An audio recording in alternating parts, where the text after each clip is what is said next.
I think we have great support, and I think if we didn't do it first, they would have done it to Israel and give us a shot if that was possible. Okay, so you just reiterated exactly what Marco Rubio said, that we went to war for Israel? Right? He literally just said exactly what Marco Rubio said, that they were going to attack Israel, so we had to go first. Tremendous progress that's being made. Their missiles are being wiped out rapidly. No, actually, that's just the American propaganda. The actual open source journalism and open source reporting that actual journalists are doing is showing a very different picture, which is what we've been looking at all day here on this show, that it's not so clear. It's not so obvious that America is going to win or is winning. But a lot of people are reporting that we've been bombing paintings, that Iran painted a whole bunch of planes and helicopters out on their fucking runways, and that we've been bombing paintings. And there's a lot of different versions of this reporting going on. Paintings of helicopters, paintings of planes. IDF attacks Iranian paintings and releases it as destroyed target. This is my new conflict map that I'm tracking everything on. And it's a freaking cool resource because I've got this slider where I can take my slider and I can look at only sources from today. And right now I have only video sources checked. So there's only 12 red dots on the map. But if I uncheck video sources, there's 258 dots on the map. And you can zoom in and see the clustering of sources in all the sources talking about Israel, talking about Tehran, a bunch in Bahrain, in the UAE, and these are being all auto-scraped live as updates come in, the map updates, which is super useful to keep up on. And it's really useful to be able to see the pipeline infrastructure, key military bases, airfields, to sort of understand exactly what's getting hit, why it's getting hit. It gets pretty crazy when you look at all of the events across the entire war. We got all kinds of updates in Iran. Conspiracy theories are entering a dangerous... Information is the oxygen of the democracy. There's so much evidence out there that even if less than 1% is true, that would be enough to collapse the current paradigm and change the whole planet.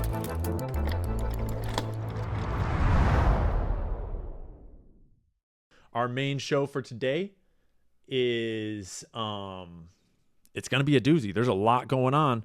And let me give you a quick preview. There is reporting coming out of TMZ that there's police activity going on at Epstein Island right now. Right now. And it's not entirely clear what it is. We're going to be looking at a whole bunch of posts, videos, commentary, analysis, and updates on what exactly is happening in Iran, what exactly is happening with U.S. forces, what is up with these fucking paintings of planes that we've been bombing. We're going to be taking a look at the conflict map, which has a whole bunch of updates and a whole bunch of new features like video sources only, which will allow us to quickly scan through all of the most recent video updates from the conflict zone. And we'll clear up some of the view too, so that it's not so messy when we get into that. We'll get to that in a little bit. And then we will check in with a couple different creators on updates. Probably not that one. This one was cool. We might watch this one. And there is an official press briefing from Pete Hegseth and Top General Kane, that I watched this morning, that is pretty dry, pretty lame, and probably all fucking propaganda, but we'll watch a part of that at least, maybe all of it, we'll see, and see what we get out of that, and see if we can't sort of hold a little accountability to the press here, to the story that's going on here. Because here's the way that I look at it. This is just how I look at it.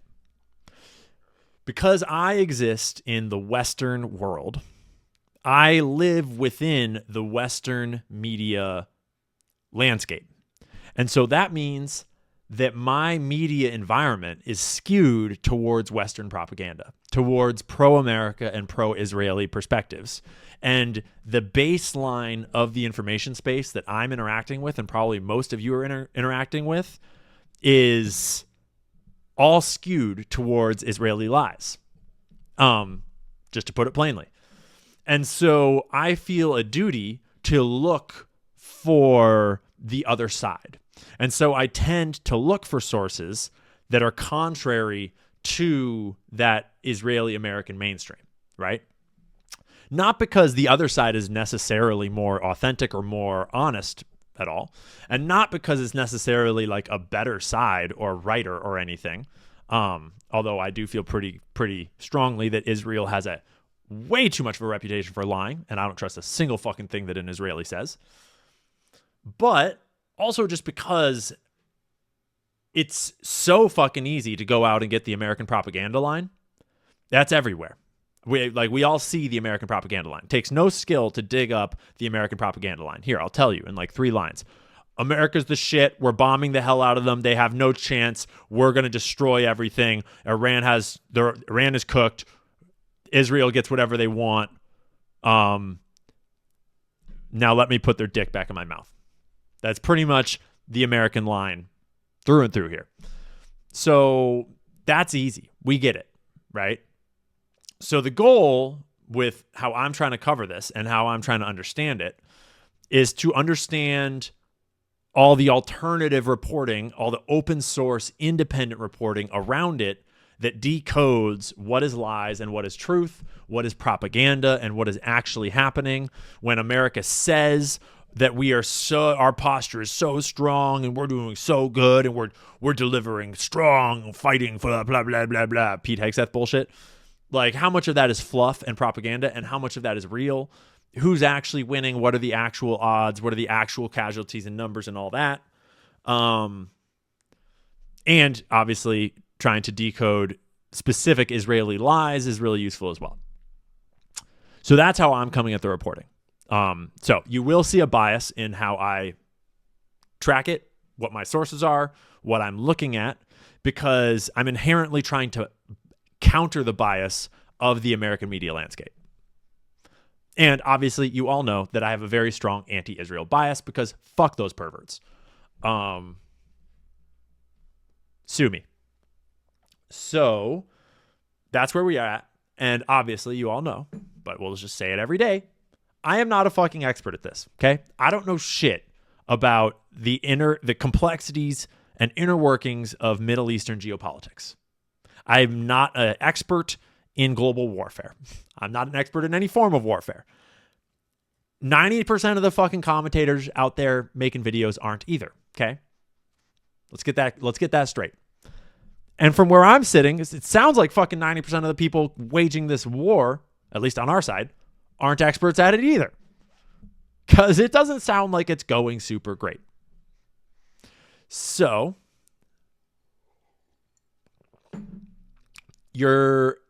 I say that just to mean that I hope you're not coming here looking for an expert to tell you what's happening.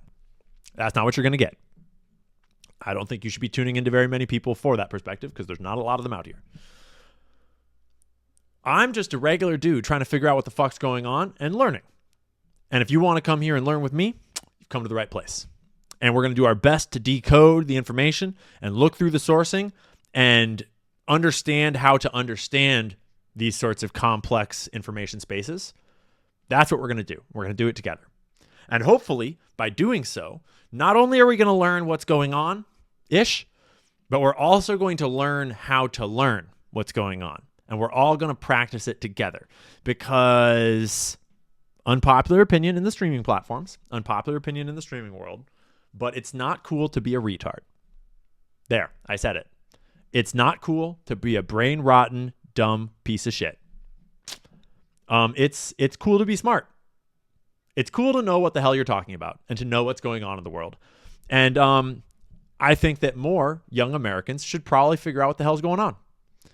Because if you are a dumb, uninformed kid, you are just a manipulable little tool for the pieces of shit that run the world. and they'll just sell you all their poison, and they'll just mind control your little brain, and they'll just pull your little strings with all of their media and social media and pop stars and music and movies, propaganda left and right. They know exactly how to target the uninformed, young, malleable American mind. So, all of my Goyim friends, it's cool to be smart. And if you're like me, you're not incredibly smart, and that's fine. That's fine, dog. I don't know shit. But we still persevere. We try. We try our best. And every day we become a little less retarded. And ain't that good? Ain't that something to celebrate? Chat? Chat? Goyim unite. Yeah. Goy lives matter. Goyim not so dumb. The Goyim are waking up. And part of waking up is taking responsibility for your information space. Part of waking up is taking responsibility for the fact that if you don't know what the hell's going on, someone is controlling your mind. And the more you learn what's going on, the less you can be mind controlled. So, that's what we're doing here. That's what's up today.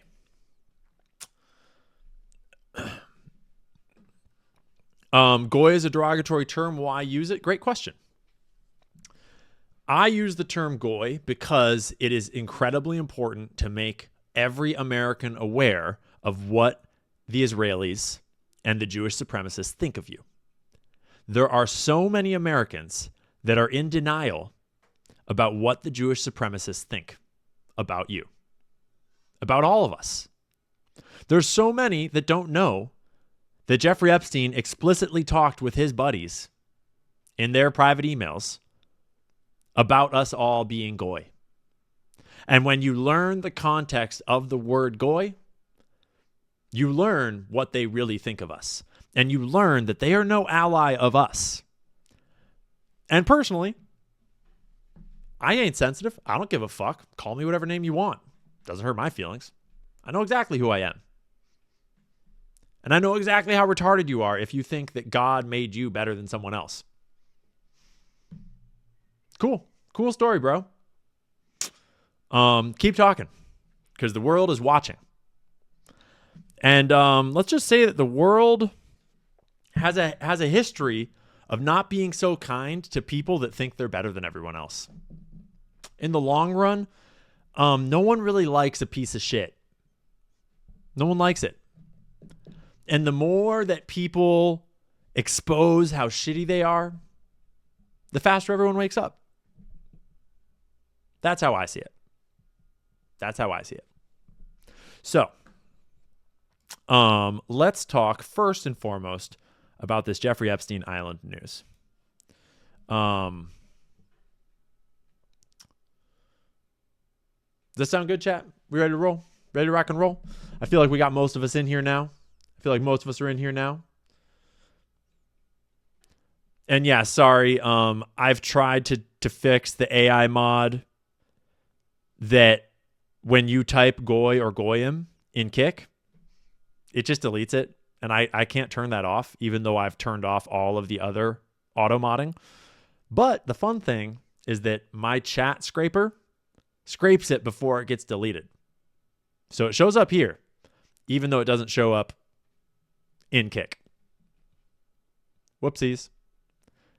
Sorry, Kik.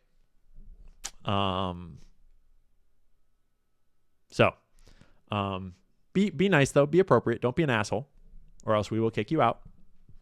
But let's get on with the show. Let's get on with the show, shall we? So, my boy Diligent Denizen made me aware just a few minutes ago, like literally as I was preparing to turn on the show. Actually, I think after the intro was already rolling, that Epstein Island is being raided possibly right now. But let's be really clear about what exactly this reporting is. We don't know. It's TMZ is the ones with the footage. So we already don't trust it.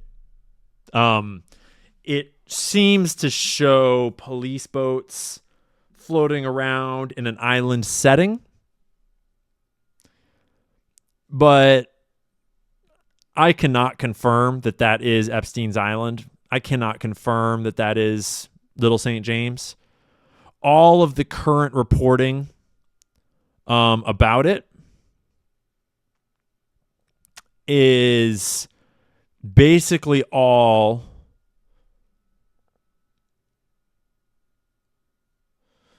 is I literally just closed one of my tabs.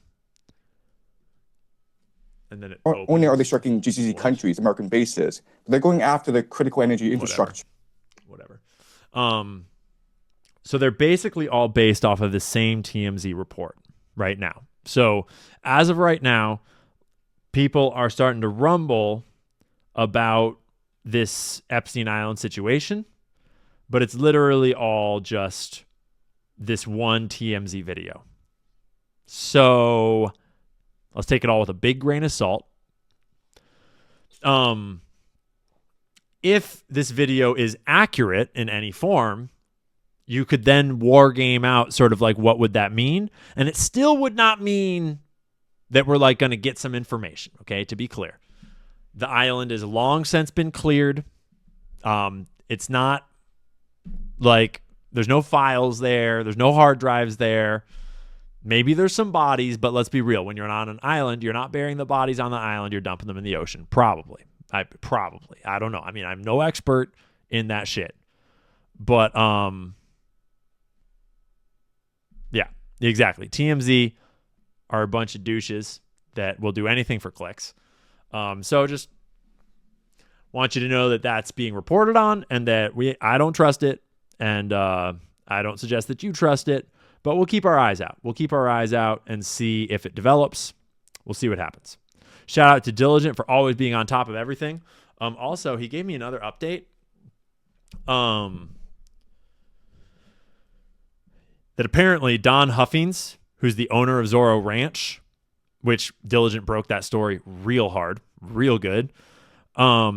He won his Texas primary last night for the comptroller after Trump had endorsed him. And he's apparently doing construction on Zorro Ranch instead of searching the ranch for bodies. So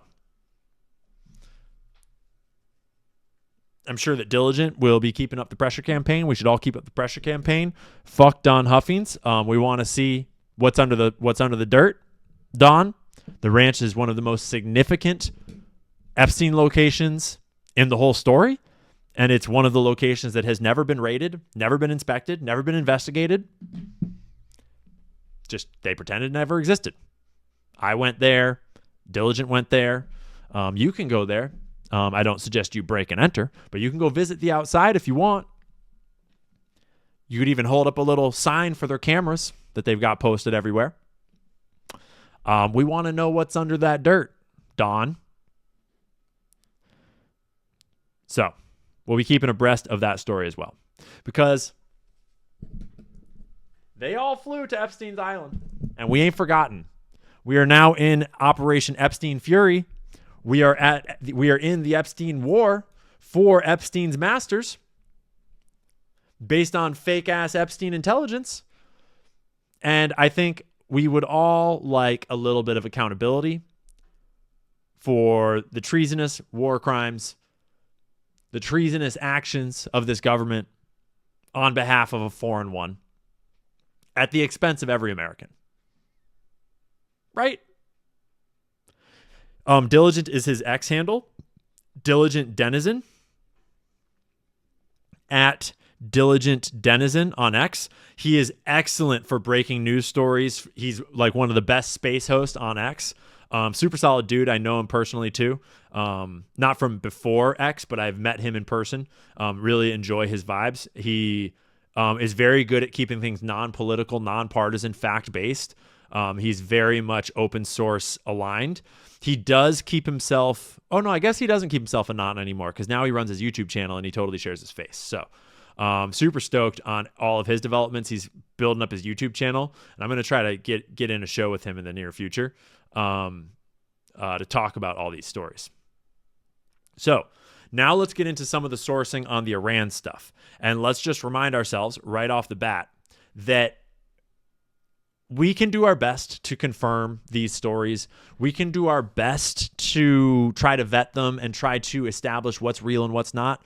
But ultimately, everything kind of comes down to a little bit of a grain of salt, a little bit of uncertainty. And you have to sort of judge every source for what it's worth, for what it is. And you have to make those decisions for yourself. And I'll try to convey as much as I can how confident I am in various things. But you should be making those decisions for yourself. Don't just trust what I trust. Don't just trust what I think. Obviously, think for yourself. I'm just presenting lots of information, largely information that is counter to the mainstream American narrative, because that's easy. That's everywhere. Fuck that. If you want to trust the world's leading regime, empire, warmongering, fucking military industrial complex, if you want to believe their propaganda, be my guest. I don't think there's ever been a time in human history when the biggest empire in the world ever was telling anyone the truth.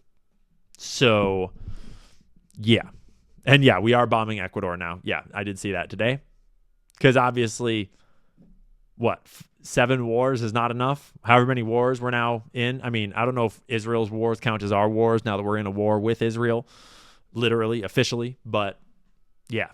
Gotta bomb them all. Gotta bomb them all. Right? Yeah, they're doing counter narco terrorist operations in Ecuador is what's going on. Right.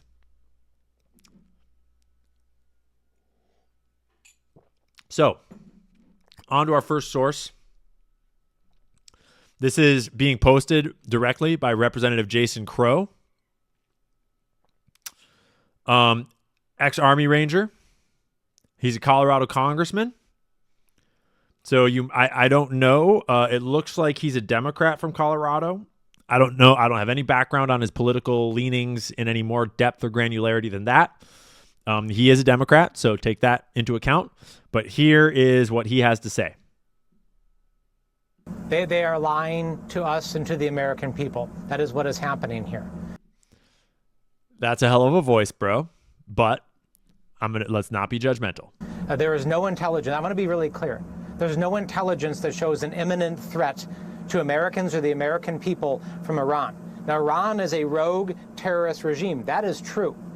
But there has to be an imminent threat to us for the president to unilaterally conduct military action without congressional debate and without congressional authorization. And the reason why congressional involvement is important here is because that is the accountability mechanism.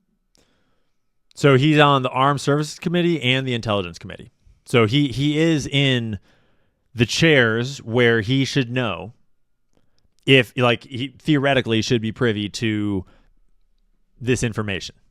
That's the accountability mechanism to make sure that we don't have a president that will get us into a quagmire without the consent of the American people, because it's the American people that have to do the fighting and the dying and the financing of it. And they're just bypassing this whole process, and they're lying to us about it, right? The analysis doesn't begin and end with, is Iran bad, right? Iran is bad. The regime is bad. There's no doubt about it. But the Taliban was also bad. ISIS is also bad. Saddam Hussein was also bad. Israel is also bad, by the way. And we screwed up those conflicts in a pretty big way. So this has to be course corrected, and it has to be corrected immediately. So that's a Democratic congressman from Colorado who's on the Intelligence Committee and also the Armed Services Committee. And he is saying Trump is lying. I serve on the Intel and Armed Services Committees. There's no intelligence that Iran posed an imminent threat to the U.S. or the American people, which is obvious when you think about it. Duh. They don't have missiles that can hit us. They have no intention of hitting us. They don't have nuclear weapons, although now they might think about, now they're probably going to develop them. It's all made up, according to Representative Jason Crow. We just couldn't let this one slip by because it's too fucking funny, dude. This one is too good. Do you think Israel, forced the U.S.'s hand here, boxed the U.S. in on this? Look, no one wants a nuclear war. No one wants a nuclear Israel, but we certainly don't want an endless war, plain and simple. So he just said no one wants a nuclear Israel. He starts to walk away. What did I say? Oh, no. Got it. Can you say that again? No one wants an endless war, but we certainly don't want a nuclear Iran. That's for sure. Oh, okay, cool. Right, Chucky boy. Right, Chuck. Nice one. Nice. Whoops. So not only is our entire government cucked for Israel, but it's also a bunch of geriatrics that don't even know what they're saying. A bunch of geriatric cucks. And in this case, he's a geriatric Jewish cuck that has openly talked about how his mission in Congress was to be the Jewish voice for the Jews, to be the staunchest defender of Israel. There's a whole article that I have cited in my Obsidian Vault about Chuck Schumer and about how he is just here to advocate for Israel on the Democratic side. It's his whole mission. Except for when he fucking has brain salad and accidentally says totally the wrong fucking thing. Yeah, the posture says a lot, doesn't it? Okay. Are we ready to drop into some more cogent analysis? I think what we're going to try to do is we're going to try to break up this analysis with some videos, some supporting evidence. If I can, we'll try to bop in and out because I think that I've got some other sources that kind of play into some of these points. But Hamid Reza Azizi has been putting out some super solid summary analysis of what's been going on day by day. Highly recommend you follow him and read his analysis. I'm not super familiar with his bias and with his background. He's a PhD visiting fellow in Berlin, associate Klingden der Lorg, non-resident fellow at the Middle Eastern Council, Iran, Middle East, Eurasia. Views are my own. Retweets, not endorsement. IranAnalytica.org is his website. He's based in Berlin. So he is a scholarly source, a PhD, and his analysis has been, I think he's doing so much of it because it's a bit of a sort of like an ongoing ad for his book, which based on his analysis is probably going to be a pretty fucking good book, if you ask me. But, oh, cool. Maybe we should watch a little bit of this later. It's always good to get a video source on someone so you can get a read on their personality a little more. But we're going to read through some of this. This is his summary from yesterday of the state of things. The IRGC's ground forces appear to be entering the conflict more visibly. Iran. Iranian reports indicate drone strikes against Kurdish militant positions in northern Iraq and attacks against U.S. targets in Kuwait, suggesting a widening role for the force. This shift reflects growing Iranian concern that the U.S. may support insurgent groups operating inside Iran, particularly Kurdish and Baloch armed factions along the country's borders. So these are sort of these like stateless, like, I don't know, it's like say like alt ethnic groups, alt ethnic and religious groups, that it's a very complex fucking ethnic and religious situation over there that I certainly do not understand all of it. But the Kurds are a great example of sort of like a stateless people that are like in that zone of Iraq and Iran and kind of like cross borders. And they've been a key strategic force in American operations because of that in the past. And it sounds like the U.S. is basically going to go Green Beret on this shit and arm a bunch of insurgent groups to sort of like invade Iran for us, because we're going to be fucked if we put American boots on the ground and try to invade Iran that way. That's not going to go good.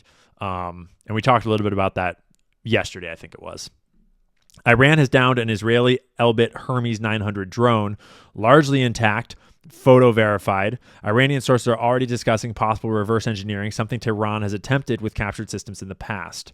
I do think that I have a video of that. But I don't know if it's open currently. Hezbollah published videos of missile launches, Israeli air attack. Video reports show impact.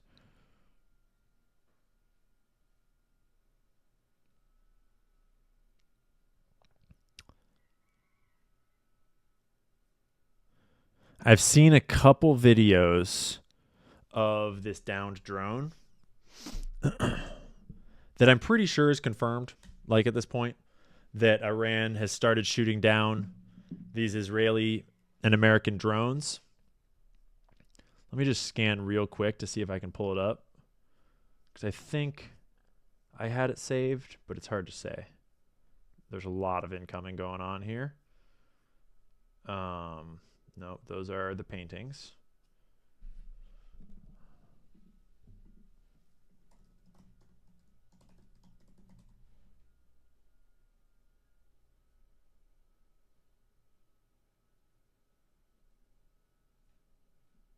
That's not it. That's not it. This is one of the videos that I was seeing. They're not particularly exciting because, yeah, they're just videos of flaming craft. But later on in the video, you can sort of see it spiraling downwards.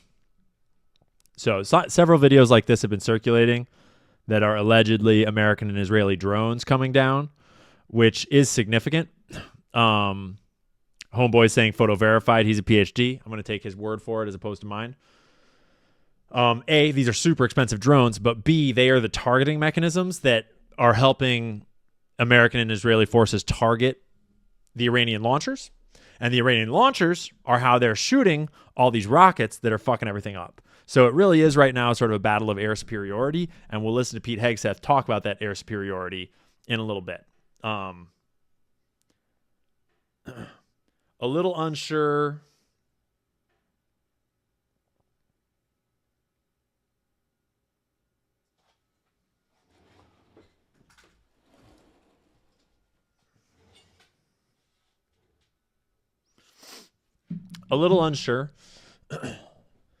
Exactly how much of Hegseth's words are just fucking lies and propaganda.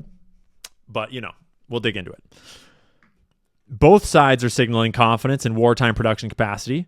Iranian officials claim missile production is keeping pace with launches, while Donald Trump has said U.S. interceptor missile production is also accelerating. The problem is that Iranians' weapons are way cheaper and way faster to produce versus the extremely expensive and heavy-duty bullshit that we are firing, just wasting taxpayer dollars by the billions on. Iran's maritime pressure campaign continues. An IRGC naval official stated that 10 ships have been targeted so far in the Strait of Hormuz, reinforcing Tehran's effort to disrupt shipping and raise global energy costs. If you don't know, you should know by now. If you don't know, the Strait of Hormuz is this strait right here, where all of the oil from the Gulf comes out of. And if we turn on our pipelines, all of this oil infrastructure in here, all of these oil fields in the Gulf, all of the oil that's getting piped out of here, like all these Saudi Arabian oil structures, the vast majority of it, huge amount of the global oil supply has to pass through the Strait of Hormuz here, which Iran has effectively closed. And we're currently discovering whether or not America is going to try to escort ships through it or not. We'll see. But just in case you're not familiar with what that is, super important landmark to control. And Iran is in the perfect place to control it. They control the entire northern landmass there. They are the northern landmass there. The Islamic Resistance of Iraq announced 27 operations against U.S. positions across the region in a single day, marking a sharp escalation in proxy activity. And we're starting to get videos coming back of actual like ground fighting between Iranian and basically between proxy forces. There have been attacks on U.S. diplomatic and intelligence facilities in Gulf states, including incidents in Dubai and Saudi Arabia. Embassies have been hit. CIA outposts have been hit. Bases have been hit. Really fucking important radars have been hit. We'll talk about that. The United States is considering escorting oil tankers through the Strait of Hormuz, which we were talking about. Iranian analysts argue this could paradoxically increase the vulnerability of U.S. naval assets by bringing them closer to Iranian missile ranges. Yeah, it sounds kind of like sitting ducks to me. Sounds like a fucking shooting gallery for Iran. Doesn't sound great. Iran appears to be concentrating attacks on U.S. radar and surveillance infrastructure in the Persian Gulf. Reports indicate a second THAAD radar in the UAE was targeted by Iranian missiles, suggesting a strategy aimed at degrading early warning capabilities. These radars that we're going to talk about a bunch, my understanding, as far as I can tell so far, is that they are like the base layer that feeds all the base data into all the radar systems. And so when these super duper radars go down, they're like $1 billion each or whatever. When they get hit, all the radar capacity, all the advanced warning signs, all of the air defense that America and Israel are relying on, all get significantly less effective. At the same time, Iran has reportedly prioritized targeting Israeli reconnaissance drones such as the Hermes 900, which are central to locating Iranian missile launchers, because that is like a key piece of this battle right now. Some analysts suggest this may explain the recent decline in large-scale Iranian missile barrages. Tehran could be attempting to first degrade Israel's intelligence, surveillance, reconnaissance capabilities before resuming heavy missile operations. I think it's intelligence, surveillance, reconnaissance.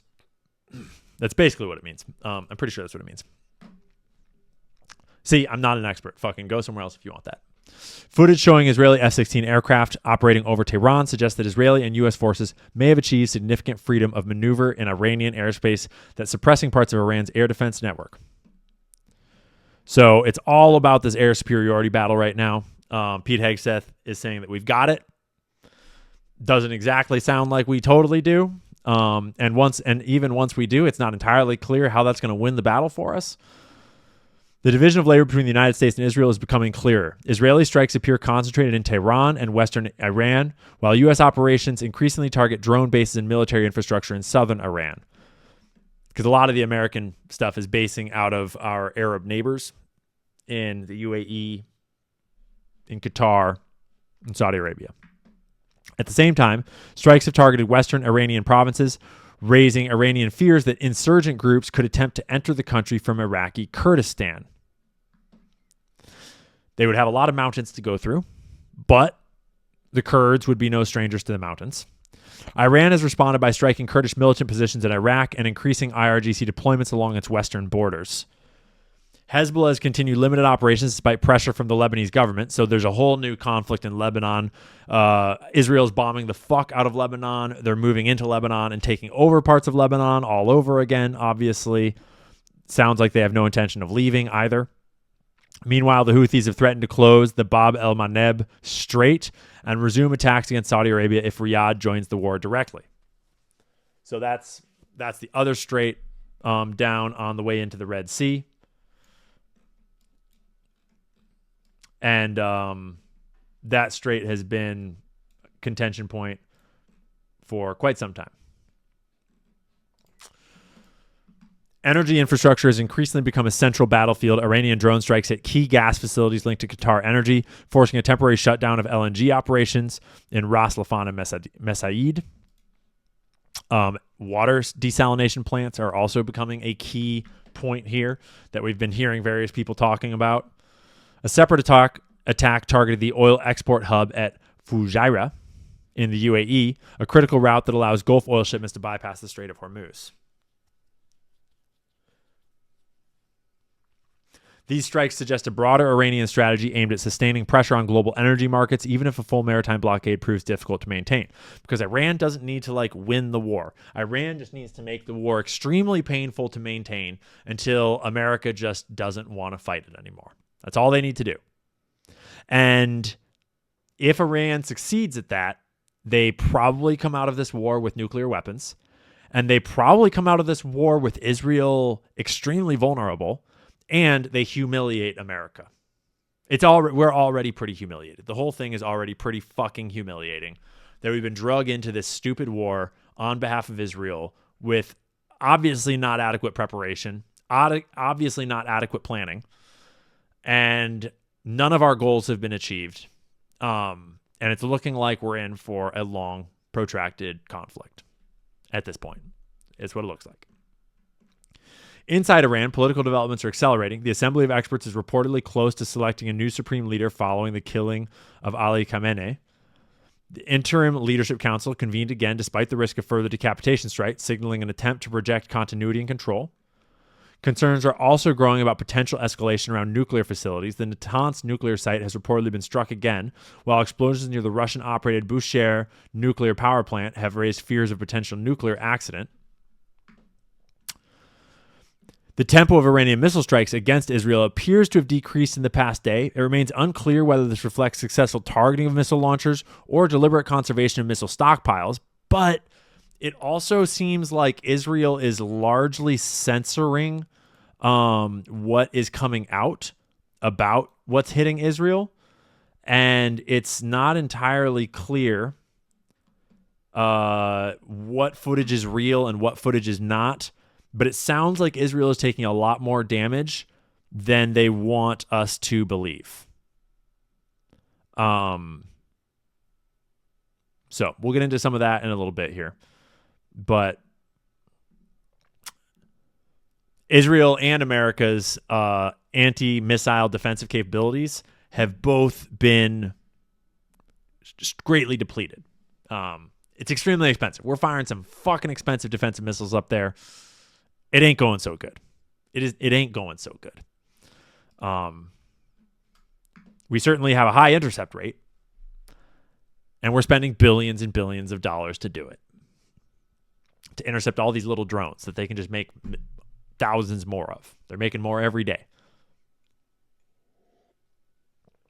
So, some recent U.S. military deployments are also attracting attention in Iranian commentary. Open source reporting indicates that Washington has sent additional aerial refueling aircrafts to the CENTCOM region and redeployed fighter jets from Europe to the Middle East. Some Iranian analysts interpret these moves as a sign that the conflict may not be unfolding as Washington initially anticipated, suggesting that the existing U.S. force posture may have been insufficient for the scale and duration of the confrontation.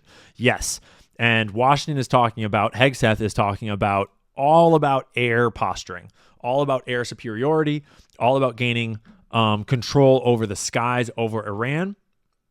And they're basically just bombing. They're just dropping gigantic fucking bombs on Iranian population centers, on Tehran, killing untold numbers of civilians, as though that's going to fucking help.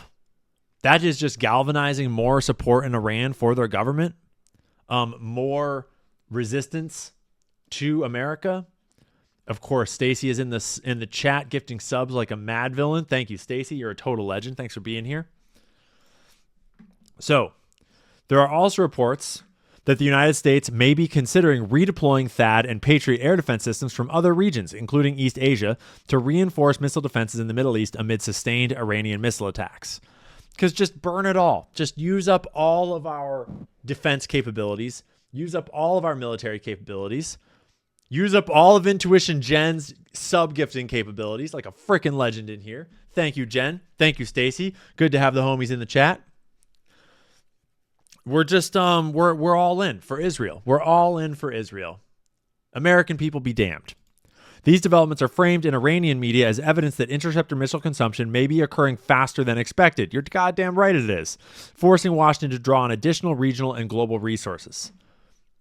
Iran has not even, as far as I'm aware, I've not seen any reporting that Iran has started using their new fancy shit yet. They're just using their old shit, and they're using all these little drones, and they're doing an incredible amount of damage. Like and 90% of their shit is not getting through. But even so, that 10%, it's still cheaper to just fire all that cheap shit and blow up a $1.1 billion radar system that is irreplaceable, basically.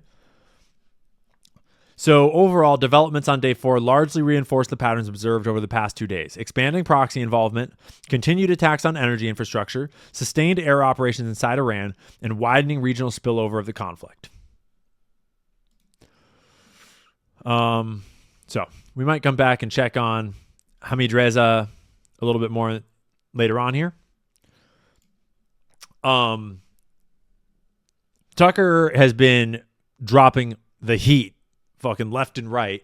Well, it just came out, actually. I'm going to do another report on this later. It came out that Tucker, that ALP was targeted by some very advanced theft operation. Details are still emerging, but I think, my opinion only, just my opinion, here's the facts. Here's the facts as far as I'm aware. Alp is launching a new product line of nicotine pouches, and they're getting their whole shipment ready to roll out. And then an extremely advanced heist happens where a bunch of people show up with like full costumes and like paperwork and and like shit, and they like pose as like warehouse workers and like hijack the fucking shipment and steal millions of dollars worth of Alp pouches with an extremely complex heist. And I'm just going to say it.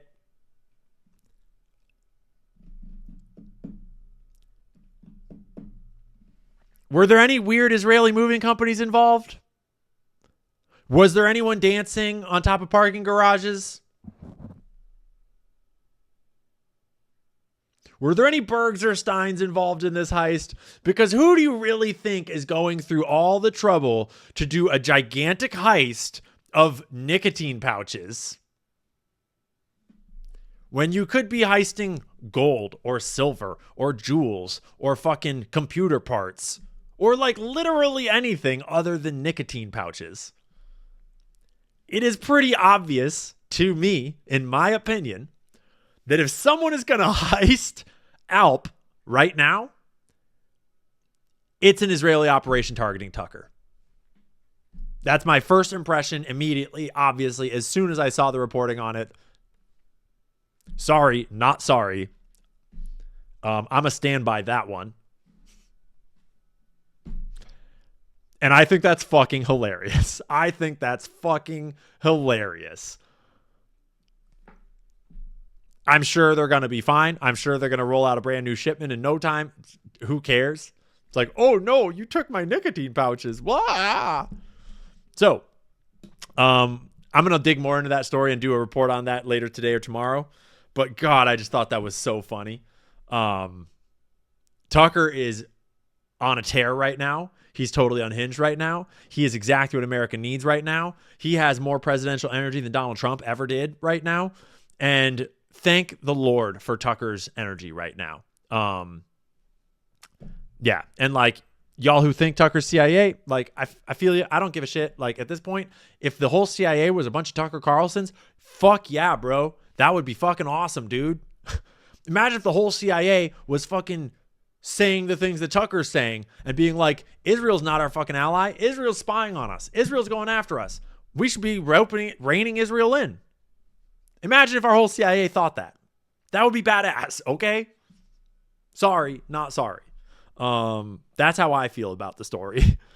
And Tucker's been breaking all kinds of news because Tucker's got all kinds of inside sources all across the Middle East and all across the government. And here's just one more example. He's been putting out so much stuff that I haven't even been able to keep up with his original reporting, with his full episodes. I've just been keeping up with his clips. 9/11.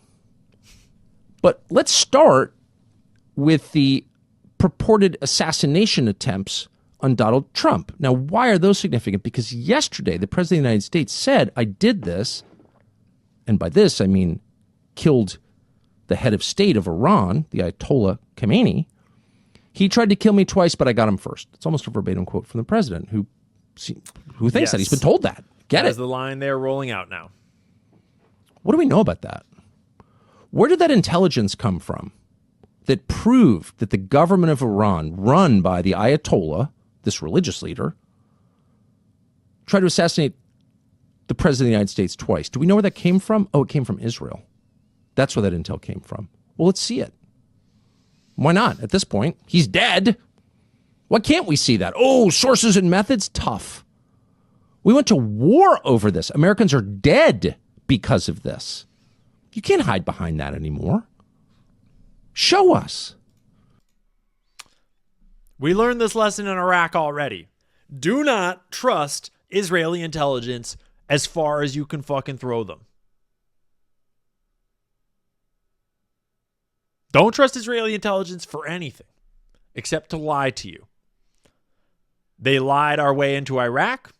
We bought it hook, line, and sinker. Probably because of a bunch of traitors in our own government of a various of a certain ethnic persuasion, of a certain Zionist bent. And once again, they're feeding us a bunch of bullshit, and it's getting gobbled up by a bunch of Zionist traitors in our own government and getting presented as fact. And maybe we'll find that there's really good intel. And it just absolutely shows that the government of Iran, run by the Ayatollah, tried to assassinate the President of the United States. That might have been a good reason for war right there. But maybe it doesn't show that, because this country has certainly been manipulated a lot by Israeli intelligence. I thought he was going to not say it for a second. I was like, I'll say it. Other foreign countries' intelligence, but certainly by Israeli intelligence. That's why we thought there were weapons of mass destruction in Iraq. Saddam Hussein was paying the families of suicide bombers in Israel, which is bad. Not endorsing that. Israel wanted him out. Get it. Why did we do that? Because Israeli intelligence told us that he was working on chem bioweapons and a nuke. Totally false. We got that from Israeli intelligence. So at that point, the track record suggests, hey. Well, then they also cooked up a fucking fake anthrax scare that traced back to CIA labs because it wasn't good enough and they needed a little more. So they figured they would literally just fucking poison some Americans with anthrax. They just so happened to poison people that were critical of the fucking war effort, critical of Iraq. And the whole idea is just poison some fucking Americans with anthrax just to help nudge us into this fake ass Iraqi war thing. Let's not forget. And no offense to Ted Cruz or all the other dumbos who are always saying, no, we get all this actionable intelligence. It's so important. We need them so desperately. Really, let's evaluate the quality of that intelligence. And what percentage is true, what percentage is sincerely mistaken, and what percentage is designed to manipulate us into military action on their behalf. It'd be interesting to know. And until we do know, the rest of us are going to just speculate. And some of us will put brakes on our own imaginations and try not to be too dark about it. Yeah. Yeah, Tucker spitting fire and facts all over the place, breaking all sorts of news that is having the Zionists freak out and respond and try to obfuscate and fucking, spin their bullshit webs of lies. But I just want to just drop in a little harder with our guy Harrison, who is totally just like Harrison has been on a tear. He has been completely unhinged. He's totally unafraid to speak the truth, and he's speaking the goddamn truth. Harrison has been on fire. And I am so thankful to have Harrison in the information space, in the info war, if you will. It says Marco Rubio did not claim Israel dragged Donald Trump into a war, but he did, though. But he did.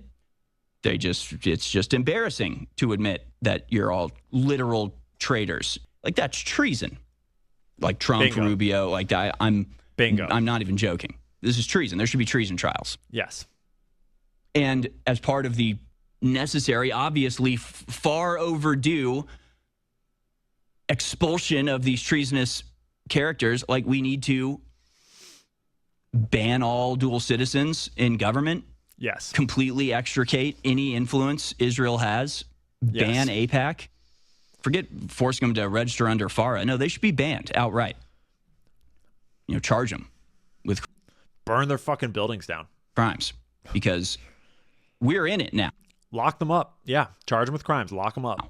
It's not like this is something that they did and it could be like, oh, we got caught or it didn't go that well and we just back off and, no harm, no foul. No, there's been harm. There already has been harm. People have already died from this. American servicemen have lost their lives. Families will be eating Thanksgiving dinner with an empty chair this year because of these people doing. And a lot of American families won't be eating Thanksgiving dinner because the American economy is going to take a massive fucking hit from all of the money printing that is inevitably going to follow.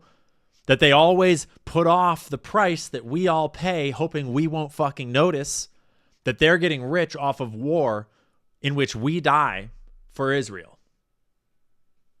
This. And that's the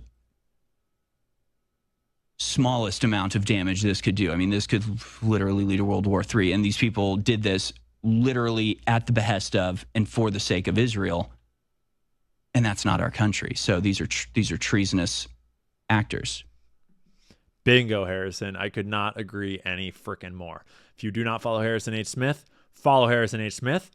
Go to his profile and watch his pinned video immediately. I'm on Kick. I could play it. We might play it later. I'm going to get Harrison I'm gonna have Harrison send me a no music version so that I can put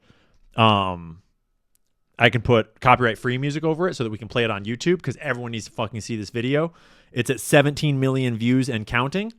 And we're gonna undo the repost real quick, and we're gonna fucking repost it again, because everyone needs to see the 8th front. Most important video on the internet today. But let's just hear Rubio in his own words. Yesterday, you told us that Israel was going to strike Iran, and that's why we needed to get involved. Today, the president said that Iran was going to get. Yeah, your statement is false. So that's not what I was asked very specifically. Were you there yesterday? Yes, I asked okay. the question. And so the president made the very wise decision. We knew that there was going to be an Israeli action. We knew that that would precipitate an attack against American forces. And we knew that if we didn't preemptively go after them before they launched those attacks, we would suffer higher casualties and perhaps even higher those killed. And then we would all be here answering questions about why we knew that and didn't act. Yesterday, Yeah.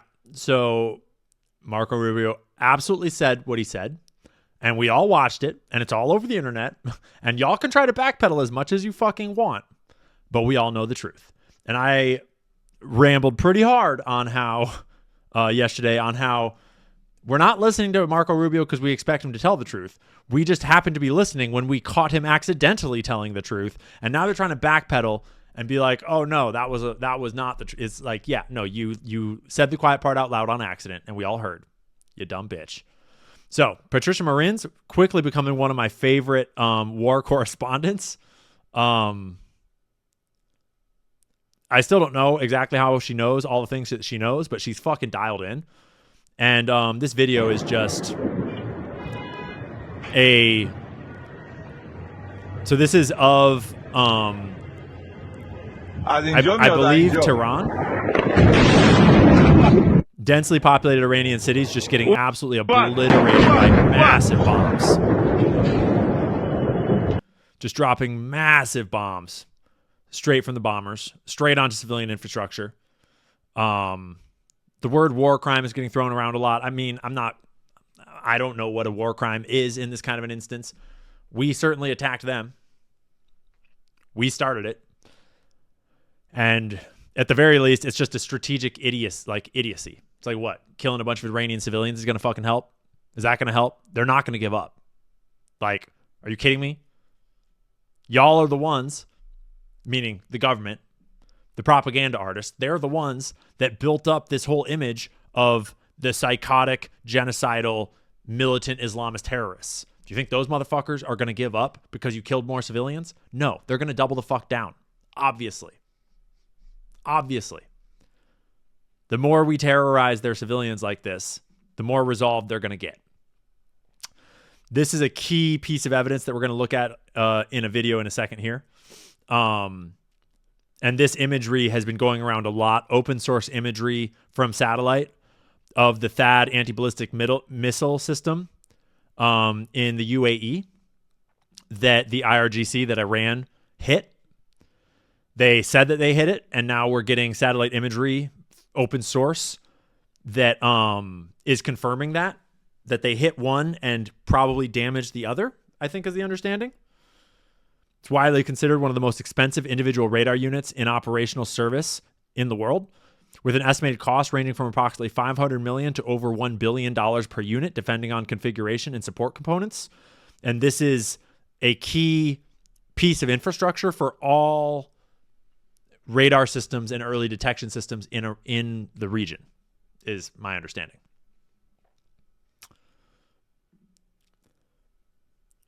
More reporting on the same. The New York Times is reporting on it as well. It's not a Telegram channel, not a Russian state broadcaster. It's the New York Times reporting on it.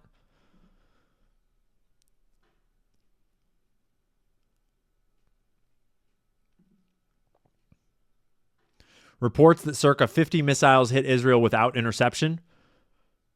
This came in this morning around midnight. The coordinated strike represents the largest single barrage reported targeting major population centers across the Negev and Judea regions.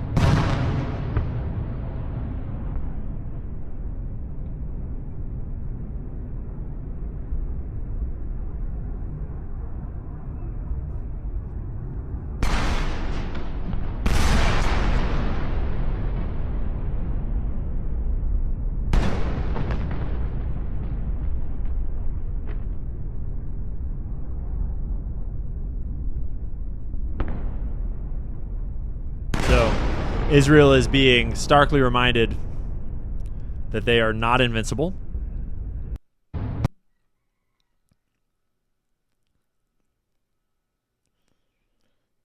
I think it's important to take most of this footage with a bit of a grain of salt. It's hard to tell exactly how much is vetted and exactly how much is legitimate. It's hard to tell exactly how much damage is being inflicted because both sides are trying to control information.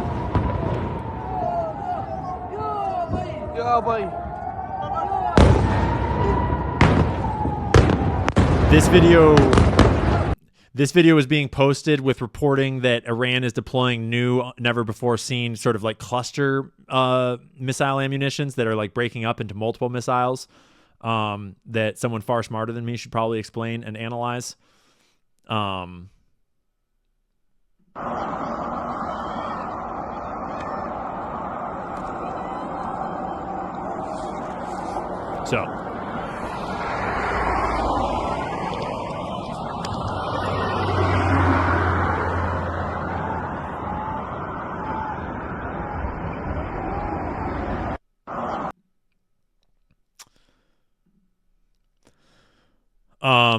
Iranian vessel was sunk. That's kind of, everyone's talking about this. It's like it was returning from being way over in like the Indian Ocean, doing something with India before the war started. It was on its way back, and an American sub, I think, downed it.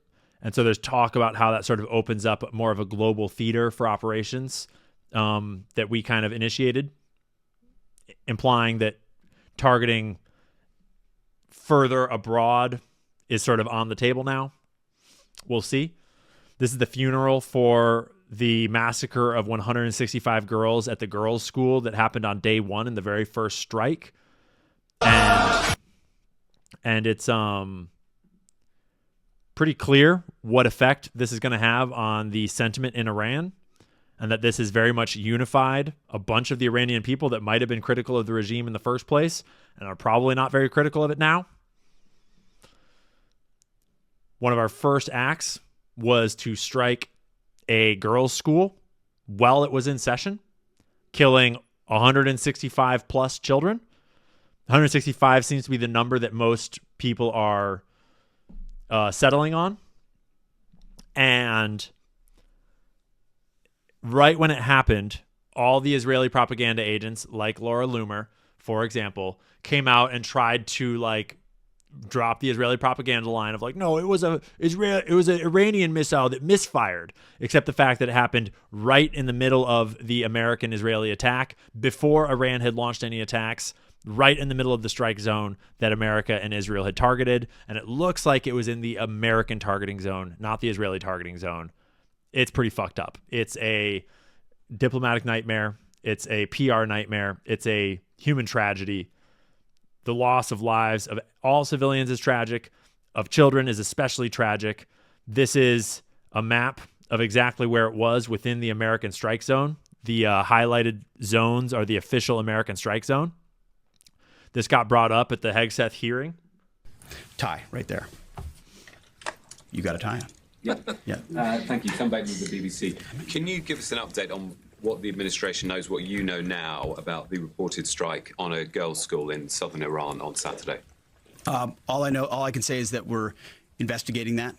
We, of course, never target civilian targets, but we're taking a look and investigating that. Red tie in front. Just on the basis that with the information you would have, your reconnaissance abilities, ability to gather information, I mean, it's several days on now. So is there any clarity on whose munition this was? We're investigating it. Thank you. Right. Yeah. Yeah. Investigating it real hard.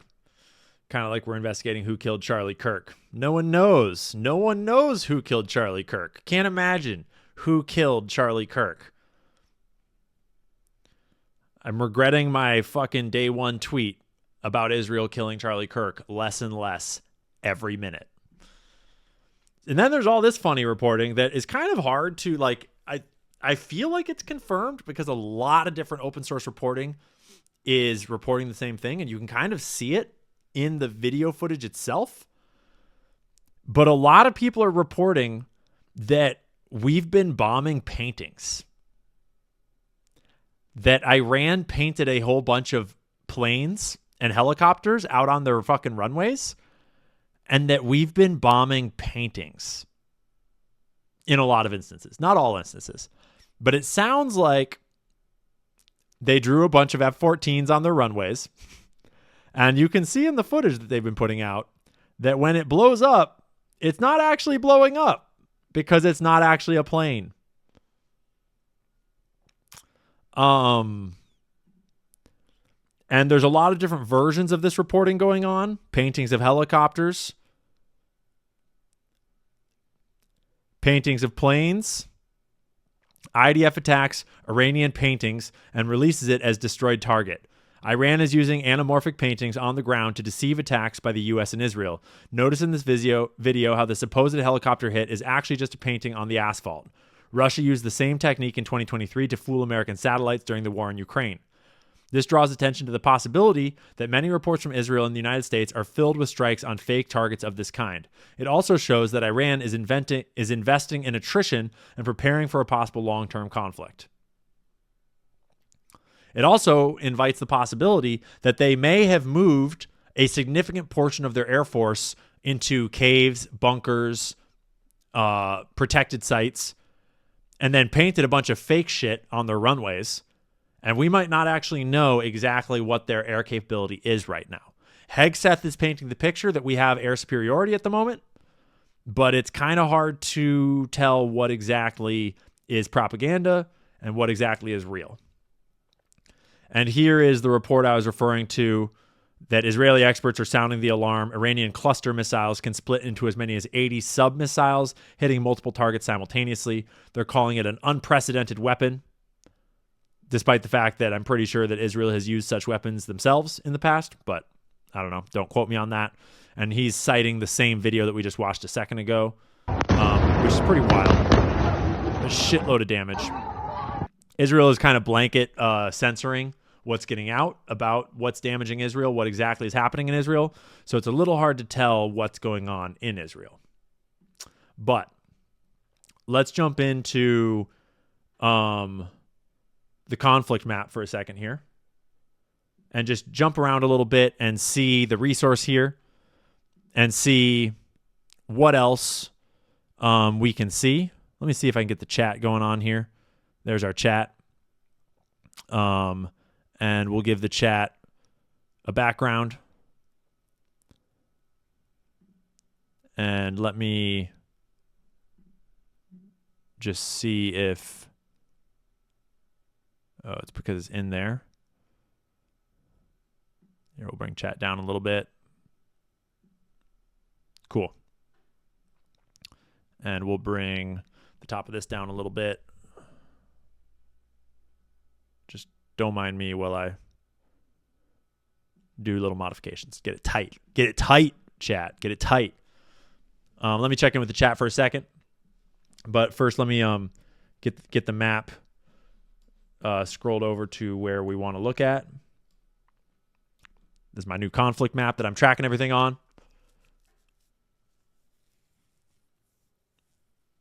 Is the conflict map a web page or download?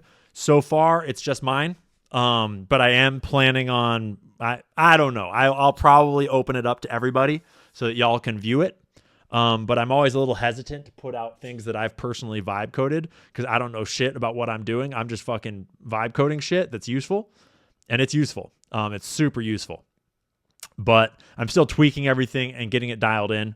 Right now, you can't see it's behind the chat right now, but I have a check on the video sources only function.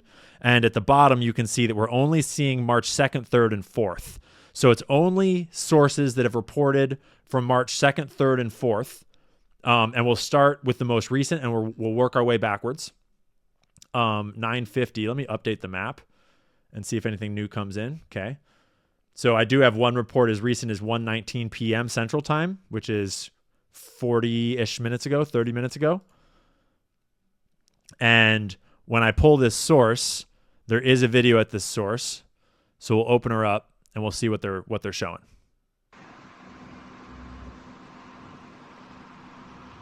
So there's debris from a missile interception that fell in Turkey.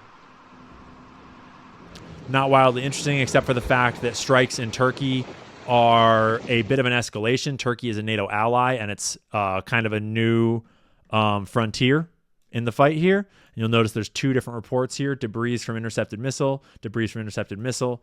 My deduplicator obviously isn't working perfectly yet. This is the video of them striking this vessel in Iran. Or sorry, in the Indian Ocean. There. An American submarine sunk an Iranian warship that thought it was safe in international waters. Instead, it was sunk by a torpedo. Quiet death. Hegseth just loves cosplaying badass. He just loves talking about killing. The first sinking of an enemy ship by a torpedo since World War II. Yay. Like in that war, back when we were still the War Department, we are fighting to win. Cool story, bro. So that happened. I bet that most of these reports in this Hezbollah publishes video of missile launches targeting Israeli bases. Oh, so this is also just so happens to be my drop point for any videos that don't have locations, is I just decided to put them all out into the Indian Ocean out of the way. So videos that my scraper bot couldn't figure out where exactly they were just get put out there. Hezbollah releases footage of its fighters targeting the Meron and Nafah base with missiles in the Upper Galilee and the occupied Golan Heights. Okay, interesting. It's like legit video footage overlaid with funky Google Maps stuff. War propaganda stuff on all sides. With music that I doubt I want to play. Cool. Not super useful. Let me get back to scrolling over here. U.S. submarines sink Iranian military ship off Sri Lanka. We already know. Hezbollah releases footage of attacks on 2 Israeli bases. Shout out to Mint Press News.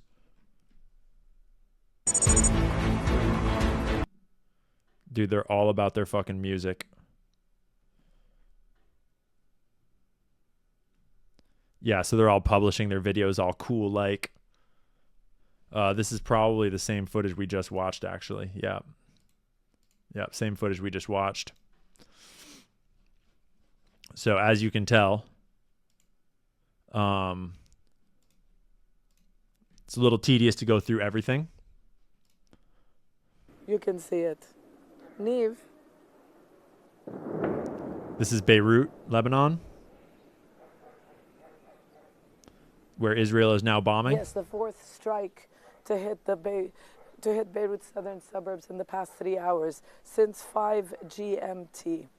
Repeated evacuation orders. So even if people dare to return to their homes, because you remember in the early hours of Monday morning, we saw thousands and thousands of families pack whatever they could and leave the area. Some have since returned because they just don't want to sleep in their cars or in the streets. These recurring evacuation orders make it very, very difficult for people to return to their homes. This is really part of a strategy to ensure that this displacement crisis continues. It's a form of pressure not only on Hezbollah, its supporters, but also on the Lebanese state. So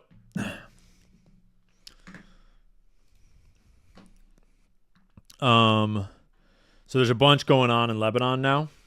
In the last couple of days here, lots of reporting. Israeli airstrikes hit southern suburbs of Beirut. That's probably the same video. Hotel in Beirut suburb, maybe the same video. Same reporter. Well, the latest conflict between Israel and Hezbollah is escalating. There is no front line, and there is no mediation or diplomatic effort to end it. We are in Hazmiye. This is a suburb of Beirut. It's not considered a Hezbollah stronghold.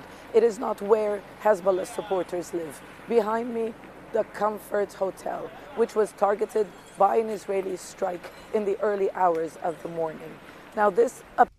So what else is new? Israel just targeting civilian infrastructure like crazy. Video emerges showing clashes between Hezbollah and Israeli forces.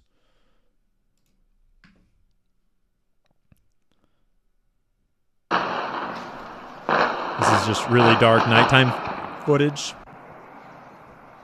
Can't really see anything going on. But ground fighting has been joined. And so this is this whole front that's opened up in southern Lebanon, just to the north of Israel, and has Israel moving ground forces in. They're bombing and they're taking territory. And there's all kinds of strikes going on in Lebanon right now. This one is a weird video. I've seen this one a few times. It's like very, very controlled demolition vibes, but not quite because, well, kind of, actually. I don't know what to make of it. It kind of collapses sideways. Very confusing video. I still don't know what to make of that video. So you've got a front that's opened up in Lebanon. You've got strikes that are happening in Israel. A couple of these videos are probably ones we've already seen. Missiles seen in the sky over Israeli settlements. Missile strike hits neighborhood in Beersheba. We've already seen this. This is pretty close to their secret military base out there and to the Negev nuclear facility, actually. So, Israel's certainly not invincible these days. And what else is going on the map? We're not going to go through everything. But strikes in Qatar. Striking U.S. military bases. Late last night in Doha, there were reports of more explosions, more interceptions at around just before 8 p.m. local time last night. Explosions reported in Kuwait and the UAE. I didn't build it with Webb. Well. I built it using Claude. Qatari officials tell us that 2 ballistic missiles were fired at Qatar. They intercepted one. One did hit Al Udeid Air Base. No casualties there at CENTCOM headquarters, but we are waiting to see how much damage was caused. Of course, Iran's military has been trying to hit Al Udeid specifically for several days since the beginning of this conflict, for the past 3, 4, 5 days. And yesterday was the first confirmation that Al Udeid did sustain some kind of direct hit. Yeah, Chad is talking about the drills that are happening in South Carolina and across the United States. And actually, when you look at flight tracking data, there have been increased activity in American military aircraft all across the United States since like several weeks before this conflict started, that to me looked quite like pretty obviously like a serious buildup of preparation and training and such. And so my current take is calm down. The fight is not here on American soil. If the fight comes to American soil, my first suspicion is that it's fucking Israel doing it. I hate, like, sorry to show my bias, but my first suspicion is going to be an Israeli false flag, straight up. And I highly doubt that Iran is bringing the fucking fight to our American soil. They have no reason to do that. That'd be a horrible idea on their part. And they're not idiots. They understand asymmetric warfare, and they understand that what they need to do is they need to hit the American military bases, and they need to hit all the people that are supporting, like all the nations that are supporting the American and Israeli military over there. They do not want to come here and fucking piss off the American people and give us a 9/11 moment. They certainly do not want that. They want the American people to not support this war, and they only get the American people to not support this war by letting our own leadership fucking bungle it the way they're doing. If I was them, that's what I would be doing. That's obviously the most strategic thing for them to do. There's no reason for them to attack American soil. They are attacking energy facilities all across Qatar, Kuwait, Bahrain, UAE, all of it. Iranian missile strikes in the UAE. This one's kind of rough, showing the state of the situation for civilians in So we came to Dubai, the UAE. and this is safe to say it's probably been the craziest trip so far. We were on a boat when all the missiles started firing. We just saw loads and loads of smoke and missiles. We basically were then evacuated by the hotel, and we had to stay in the basement. At like 2 o'clock in the morning, there were just hundreds and hundreds of people, like families, kids, people who expats everywhere, Americans, foreigners, Middle Easterners, just civilians, just caught in the crossfire here, obviously. Very tragic. The nature of warfare, it ain't good. It ain't good. Babies evacuated from hospital in Bushehr, damaged by strikes. I don't really want to watch that one. U.S. F-15 fighter jets shot down by Kuwait air defenses. This was a whole thing. 3 of our F-15s were shot down by friendly fire on accident. And it's just a video of one of the planes going down. All the pilots safely evacuated. The pilots were not killed. But the F-15s were destroyed, 3 of them. And those are some very expensive and important pieces of hardware. So that made a lot of news, is this weird friendly fire incident in Kuwait on accident. Iranian drone crashes in Kuwait after being shot down or malfunctioning. U.S. military jet crashes in Kuwait, crew ejects. It's probably the same video we just saw. Yeah, same video. So that is the state of the conflict map, and it's a freaking cool resource because I've got this slider where I can take my slider and I can look at only sources from today. And right now I have only video sources checked, so there's only 12 red dots on the map. But if I uncheck video sources, there's 258 dots on the map. And you can zoom in and see the clustering of sources in all the sources talking about Israel, talking about Tehran, a bunch in Bahrain, in the UAE. And these are being all auto-scraped live as updates come in, the map updates, which is super useful to keep up on. And it's really useful to be able to see the pipeline infrastructure and the key military bases, airfields, to sort of understand exactly what's getting hit, why it's getting hit. Stuff like that is very interesting.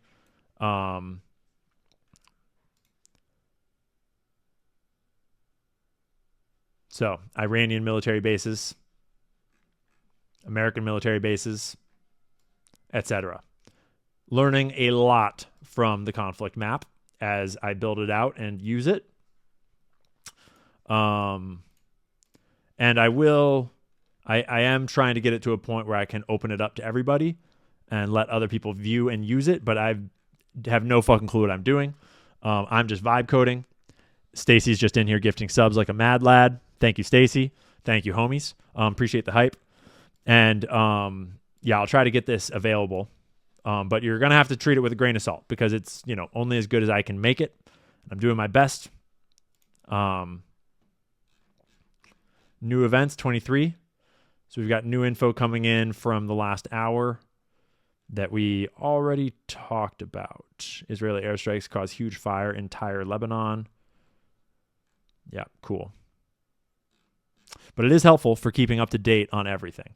And it's it gets pretty crazy when you look at all of the events across the entire war. We got all kinds of updates in Iran and Tehran. And we've got them golden spiraling. When they're all located in Tehran, we get them to golden spiral out and make some sacred G for us. Because why not? So that's our map. Now let's jump into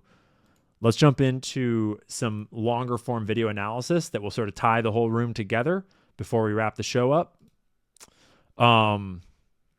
These videos, I think we've got 2 or 3 of them queued up. The first, Propaganda & Co. Bro does have a strong, obvious bias. Anti-Israel. Just take that up front. Bro is very anti-Israel. Stacy Face is very pro-sub gifting. You're fucking legend, Stacy. We love you. Thanks for hooking the homies up. But he has been putting together excellent summaries of events, and he has a great compilation of footage that does a great job of summarizing what's going on from a not America-centric propaganda bias. So it's a good way to catch up on everything that's going on.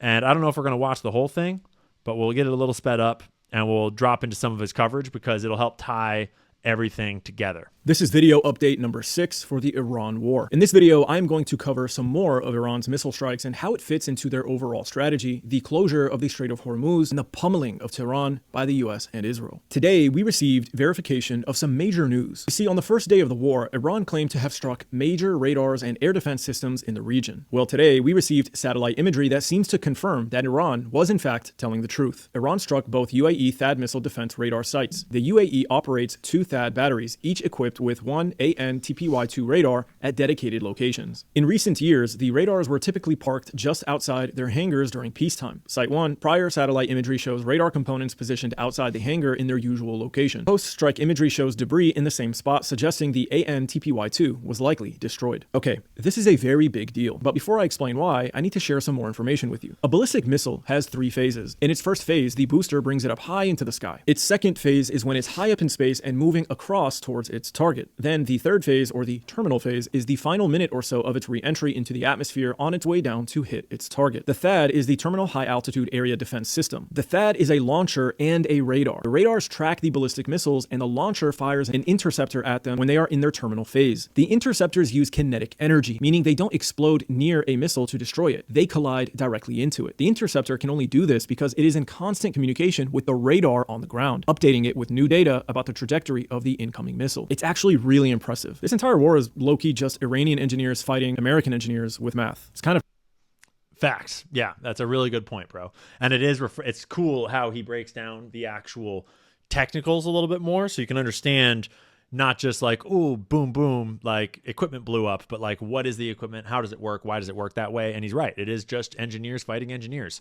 And it's a war of attrition based on how much does this engineering cost versus how much does that engineering cost, who's got more engineering, and who can do it faster. Kind of crazy to think about. But anyway, a THAAD battery consists of 6 truck-mounted launchers, each capable of carrying 8 interceptors, totaling 48 interceptors per battery. Each battery has an AN/TPY-2 radar that costs $600 million. The UAE operated 2 of these batteries, or in other words, 12 different trucks, and therefore 2 AN/TPY-2 radars. Now, the entire system is important: the interceptor, the launcher, the radar. But the system itself is blind without these AN/TPY-2 radars. Remember, they guide the interceptor to collide directly into the incoming missile. Now, Iran could have used loads of ballistic missiles and drones to try and destroy the 12 different launchers in the THAAD batteries, or they could just knock out 2 radars, which is exactly what they did. Satellite imagery suggests that... So this is the satellite imagery that we looked at earlier, and it's going around, and lots of people have analyzed it and come to the same conclusions. It's open source. Chat's asking, where's Gigi? She's right here, asking to get in. Here, Gigi. Okay, come on. Come on. You got space. She's like scared of the door. It's like not quite open enough. She couldn't quite get in. She was like, I want in. I want to come hang out. Yeah, good girl, Gigi. Yeah. This studio is getting so busy in here. It's so full of stuff. Gigi, you want to come stick your nose up? There's Gigi's nose. Yeah, right there. Yeah. Yeah. Okay, Gigi, go lay down. Go lay down. Go to your cave. Yeah, go to your cave. She's cave doggy.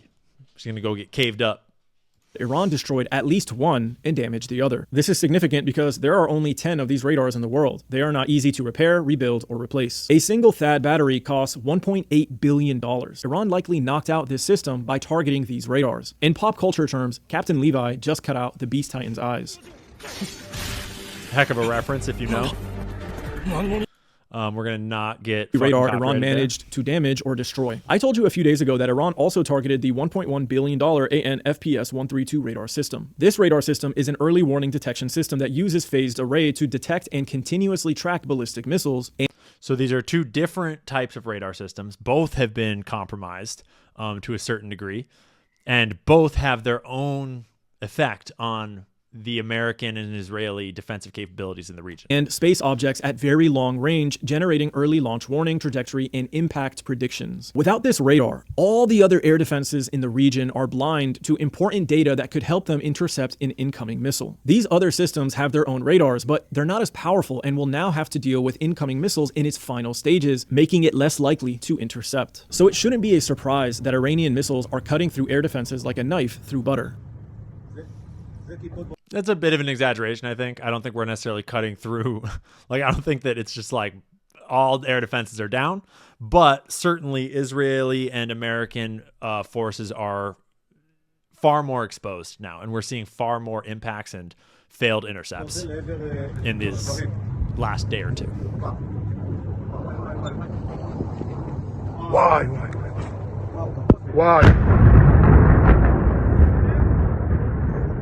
Iran struck this billion-dollar radar with a $10,000 one-way suicide drone. Satellite imagery revealed damage to one side. You're watching Propaganda and Co. Chat's asking who we're watching. Propaganda and Co. He is very anti-Israel biased, but I really do dig his coverage for the most part. He's good at being fact-based and sharing his sources, and he's been putting together really good YouTube videos, especially covering this conflict. But he's been building up his YouTube for quite some time now. He's at 165,000 subscribers. Definitely go and subscribe and support his work. Of the radar itself. We know there was a fire because the image shows the runoff from the water that was used to put it out. So what does it mean? Well, it means our initial assessment was correct. We assumed that Iran was trying to exhaust interceptor stockpiles and knock out radars so they could make it easier for their ballistic missiles to hit their targets. By blitzing and saturating enemy air defenses with loads of missiles and thousands of drones, Iran was able to sneak hits in and damage or destroy very important infrastructure that they needed to clear out in order to prepare for a long, protracted war. Now Iran can slow down their missile waves, which they have done over the last 2 days, and rely on their missiles to slice through the weaker air defense radars and interceptor systems. This gives Iran the ability to fight a long, protracted war of attrition. Another important... So what he's saying is, now that the radars are down or compromised to a certain degree, Iran has slowed down its missile barrages so that it's not expending them as quickly, and it's not sending as many drones as quickly, because that way they can roll for a longer time. The name is Propaganda and Co.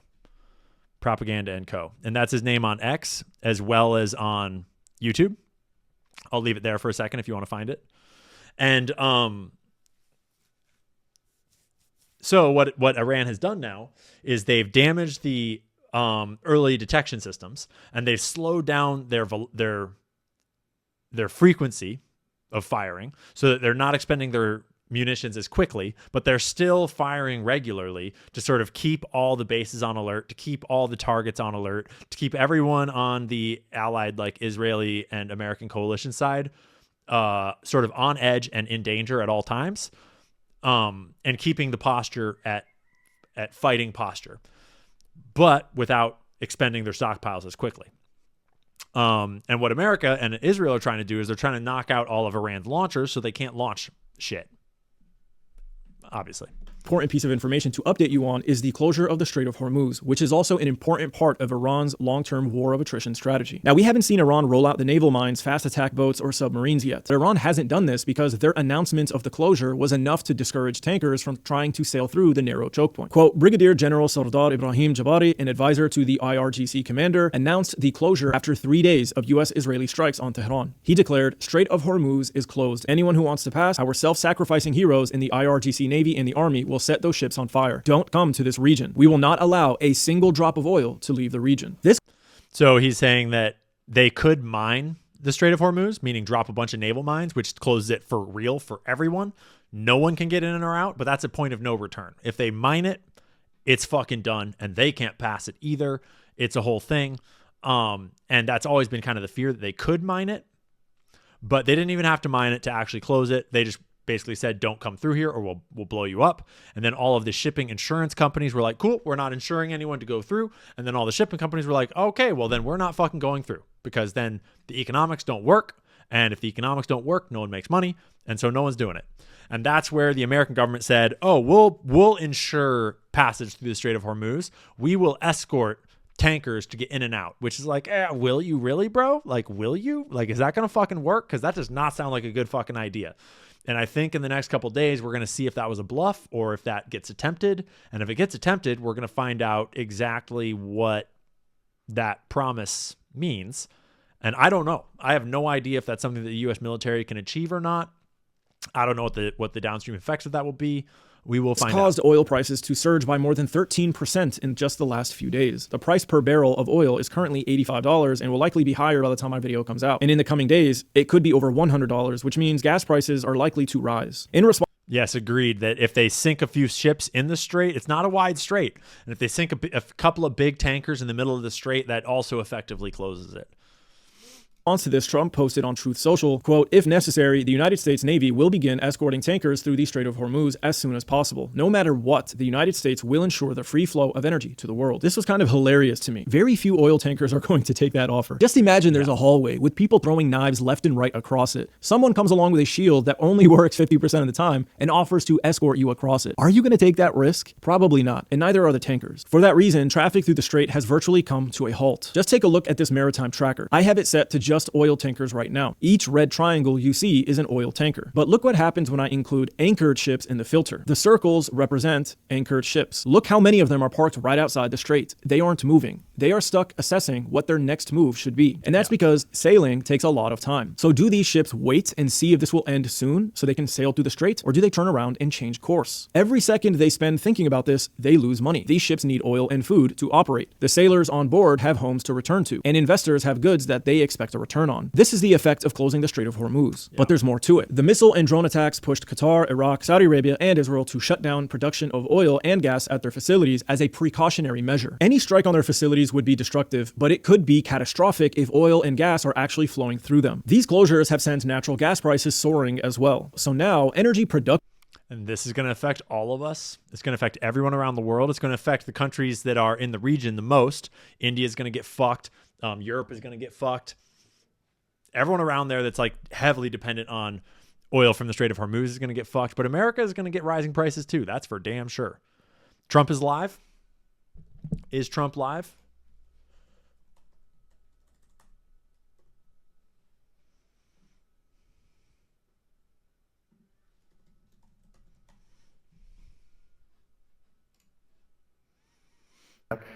They're attacking their neighbors. They're attacking in some cases. We'll back up and speed up. But this is very exciting times. I think you probably want to speak about war rather than this, but this is very important. This is very important, and we're doing very well on the war front, to put it mildly, I would say. Somebody said, on a scale of 10, where would you rate it? I said about a 15. And we're going to continue to do well. We have the greatest military in the world by far. So it's about something completely unrelated. That was a tremendous. In a roundtable on ratepayer protection pledge. They've been killing our people and killing people from all over the world, and I think we have great support. And I think if we didn't do it first, they would have done it to Israel and give us a shot if that was possible. Okay, so you just reiterated exactly what Marco Rubio said, that we went to war for Israel, right? He literally just said exactly what Marco Rubio said, that they were going to attack Israel, so we had to go first. And we didn't terminate the worst deal, one of the worst deals ever made, the Obama nuclear deal. I call it the Obama nuclear deal, where he gave everything to Iran, including a nuclear weapon. It was a road to a nuclear weapon. Bad things would have happened 4 years ago, because they would have had a weapon 4 years ago if I didn't terminate that deal. So we're. Oh, so now it's not that they're 4 months from a weapon, or not 4 weeks from a weapon, or 4 days from a nuclear weapon. Actually, they had a nuclear weapon 4 years ago, but I saved you from it. In a very strong position now, and their leadership is just rapidly going. Everybody that seems to want to be a leader, they end up dead.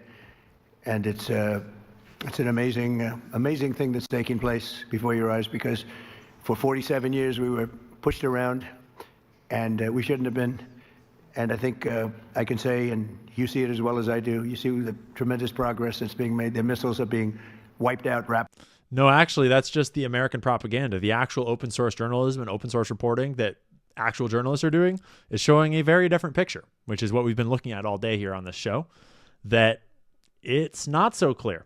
It's not so obvious that America is going to win or is winning. Rapidly, their launchers are being wiped out. They're attacking their neighbors. They're attacking in some cases, allies, or not so long ago, allies. And, you know, it's really a nation that was out of control. No, they're attacking U.S. and Israeli military bases. And they are attacking civilian infrastructure, too. They're attacking soft targets around those military bases as well. But they're very much attacking the places where we've got our bases. And they would have used it on us if we let them, if we waited any longer. A big factor was Soleimani. There is no indication that Iran was going to attack us. Zero. The killing of Soleimani in my first term. And maybe the biggest factor was the rebuilding of the military in my first term. And then the B-2s hit the, and I use the word obliterate because it was a complete obliteration of their nuclear potential. But we still need to be worried about the nuclear potential, despite the fact that we obliterated it. And that set them back very, very seriously. If we didn't hit within 2 weeks, they would have had a nuclear weapon. If we didn't do the B-2 attack a number of months ago, they would have a nuclear weapon. And when crazy people have nuclear weapons, bad things happen. So, I mean, I hate to say it, but when North Korea got nuclear weapons, nothing happened. And that's the point, is nothing happened. No one went to war. No one fought them. No one attacked them. Everyone just left them the fuck alone. Yeah, and what the fuck is up with this tie? Right? So we're in very good shape now. I want to let you know that, and we will continue forward. But it's a great display of military strength, and I'm very proud to have, with some of the people in the room, both senators and congressmen, we rebuilt, and women, we rebuilt our military during the first term, and we're using it a little bit more than I thought we would have to. Venezuela worked out really great. We have a wonderful relationship with the president and the various representatives, and we're taking out hundreds of millions of barrels of oil, and that goes to our benefit and to Venezuela's benefit. They'll be doing better than they've ever done before, and we will get He's a big piece of transitioning that, from and red we'll to also blue. make life wonderful He's for the actually people of retarded. Venezuela who have been very, very badly hit. So Well, he is in his 80s that's, too. A lot said in a short period of time, but you. And I always do try to keep in mind that, like, Trump's information flow is entirely controlled. He has no fucking clue what's going on in the world. He's surrounded by neocons and Jews that are just, like, feeding him what they want him to think. If we surround him with fucking homies like Intuition Jen and Stacy, maybe he would have a sub, and maybe he would know what the fuck was going on out here. You can witness it for yourself, and now we'll get on to something that I'm very proud of because it was sort of my idea, like Very much so. Build your own power plant. And everybody thought I was kidding. They said, really, you can do that? How would you do that? Cool. Well, that's the end of his comments on Iran, and I genuinely don't care what the fuck else he's talking about right now. If you guys care, you can go watch. Production and flow. Shout out to the chat that let me know he was on. Yeah, Trump is a Jew. Don't forget. I mean, I did hear that. Yeah, that's been said. Our first Jewish president. Pretty sure it was an Israeli that said that. Right? I forget. Has come to a halt. This will apply pressure on energy prices. Every week, the pressure will rise until this war is over. Even if countries tap into strategic reserves to offset the rising cost of energy domestically, it still applies pressure on the Gulf countries that depend on oil and gas revenues. So Iran has officially survived the initial wave of attacks and remains united and intact. And now they're... Yeah, it was. It was with Mark Levin, wasn't it? It was when Mark had his arm around him. Yeah, classic fucking Mark. Long game is officially in place. Yeah, his kids Radars are damaged or destroyed, missile interceptor stockpiles are low, and the Strait of Hormuz is closed. Now, it's about surviving a long war of attrition. Now we need to transition and speak about the US and Israel. They have been hitting Iran hard. Yeah.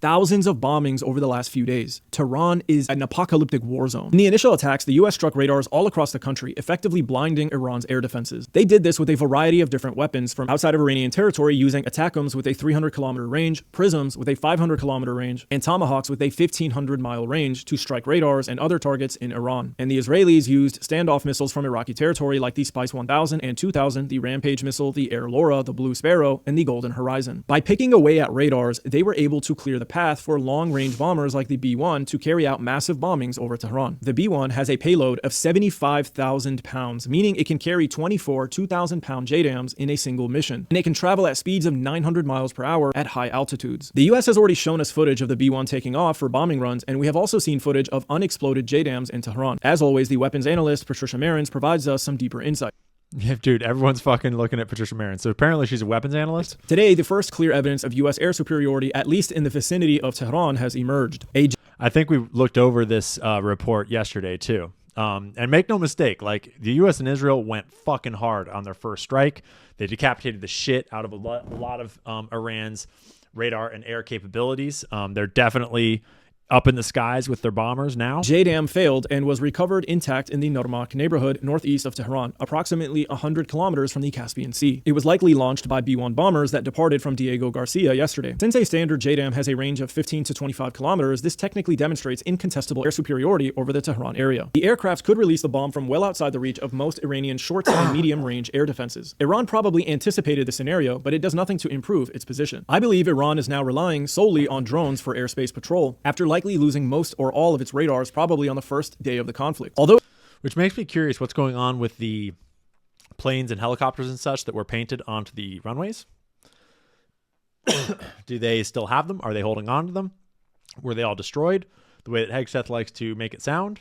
It still has an air force. Without functioning radars, its fighters can do very little. In this situation... Yeah, whatever happened to Diego Garcia being classified? Well, it's 2026, and not a lot is classified anymore because everybody fucking knows. The US and Israel can operate heavier bombers, inflicting greater damage on Iranian bases, penetrating tunnels that aren't that deep, and destroying some of them. With established air superiority, we can expect far more intense bombing campaigns against Iran. Even so, Tehran continues to launch attacks on US bases in the region. Okay, now I bet you're probably thinking, damn, Iran is screwed. Well, sort of. At the end of her tweet, Patricia said, P.S. In an asymmetrical war, there is no way to prevent the air superiority of a military machine like the U.S. The battle for Iran will be to prevent air dominance. Now, there's a difference between air superiority and air dominance. The U.S. at this point does not have air dominance over all of Iran, just superiority over areas like Tehran. And this should be expected anyway. Given that the U.S. is the world's most powerful nation with the largest, most powerful air force, it is completely predictable that they would establish air superiority. I need a cough button like Baron. Yeah, Baron's got the audio engineering dialed over Iran. And the reality is that over some time, they could also establish air dominance. Unfortunately for Iran, this means that they are going to take a lot of damage. Damage to bases, launchers, ports, infrastructure, and importantly, innocent civilians. However, you have to remember that this is an asymmetric war. So Iran is always going to be the one taking more damage and more casualties. There is simply no other way around it. Iran was never going to be able to protect their airspace from the Americans for very long. But what do you do when your enemy controls the skies? You go underground, like the Viet Cong, like Hamas. The difference is that Iran has entire cities underground where they can manufacture missiles, drones, launchers, and other kinds of weapons of war. The B-1 bomber cannot penetrate these sites. The B-2 can, but it's expensive, and they don't have an unlimited amount of bunker busters. So the U.S. My understanding is actually that we have a very limited amount of bunker busters left, that we expended a lot of our stockpile in the 12-day war earlier this year. So we're not going to watch the whole thing. That's a good summary of a lot of it going on so far. And it's a good juxtaposition to some of what Pete Hegseth is going to say here. I stand before you today with one unmistakable message about Operation Epic Fury. I don't think we need to listen to his description of Operation Epstein Fury at regular speed. We're going to roll quick through Pete Hegseth's remarks here and just kind of try to catch some of the glaring propaganda pieces and perhaps some of the stuff that is more affirmative in here. America is winning decisively, devastatingly, and without mercy. Under the direct command of President Trump, the War Department unleashed this operation early Saturday morning, just 4 days ago, which means we need to remember two things. First, we are only 4 days into this. We're only 4 days into this, and already our radar systems are compromised, and our air defense systems are low on ammunition. And we're bringing in extra fighter jets from abroad, extra radars from abroad that does not sound like we intended to bring. Metrics are shifting, dust is settling, and more forces are arriving. It's very early, and as President Trump has said, we will take all the time we need to make sure that we succeed. That's not what was said. What was said was that this ain't going to take no time at all. Not going to take no time at all, and ain't nobody going to die. Well, I mean, once they announced it, they were like, oh yeah, some of you may die, but that's a risk I am willing to take. And we are only 4 days into this, and the results have been incredible. Historic, really. Only the United States of America could lead this, only us. But when you add the Israeli... Are we leading? Are we leading? Or are we on a leash?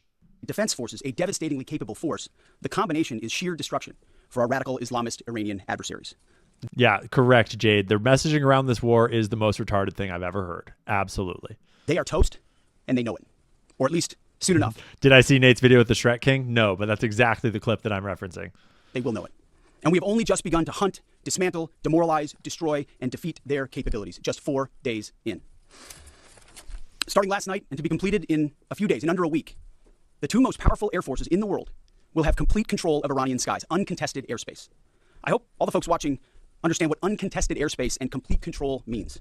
It means we will fly all day, all night, day and night, finding, fixing, and finishing the missiles and defense industrial base of the Iranian military, finding and fixing their leaders and their military leaders. Flying. All of that still does not equal regime change. None of that equals a regime change. None of that equals an end to their nuclear program.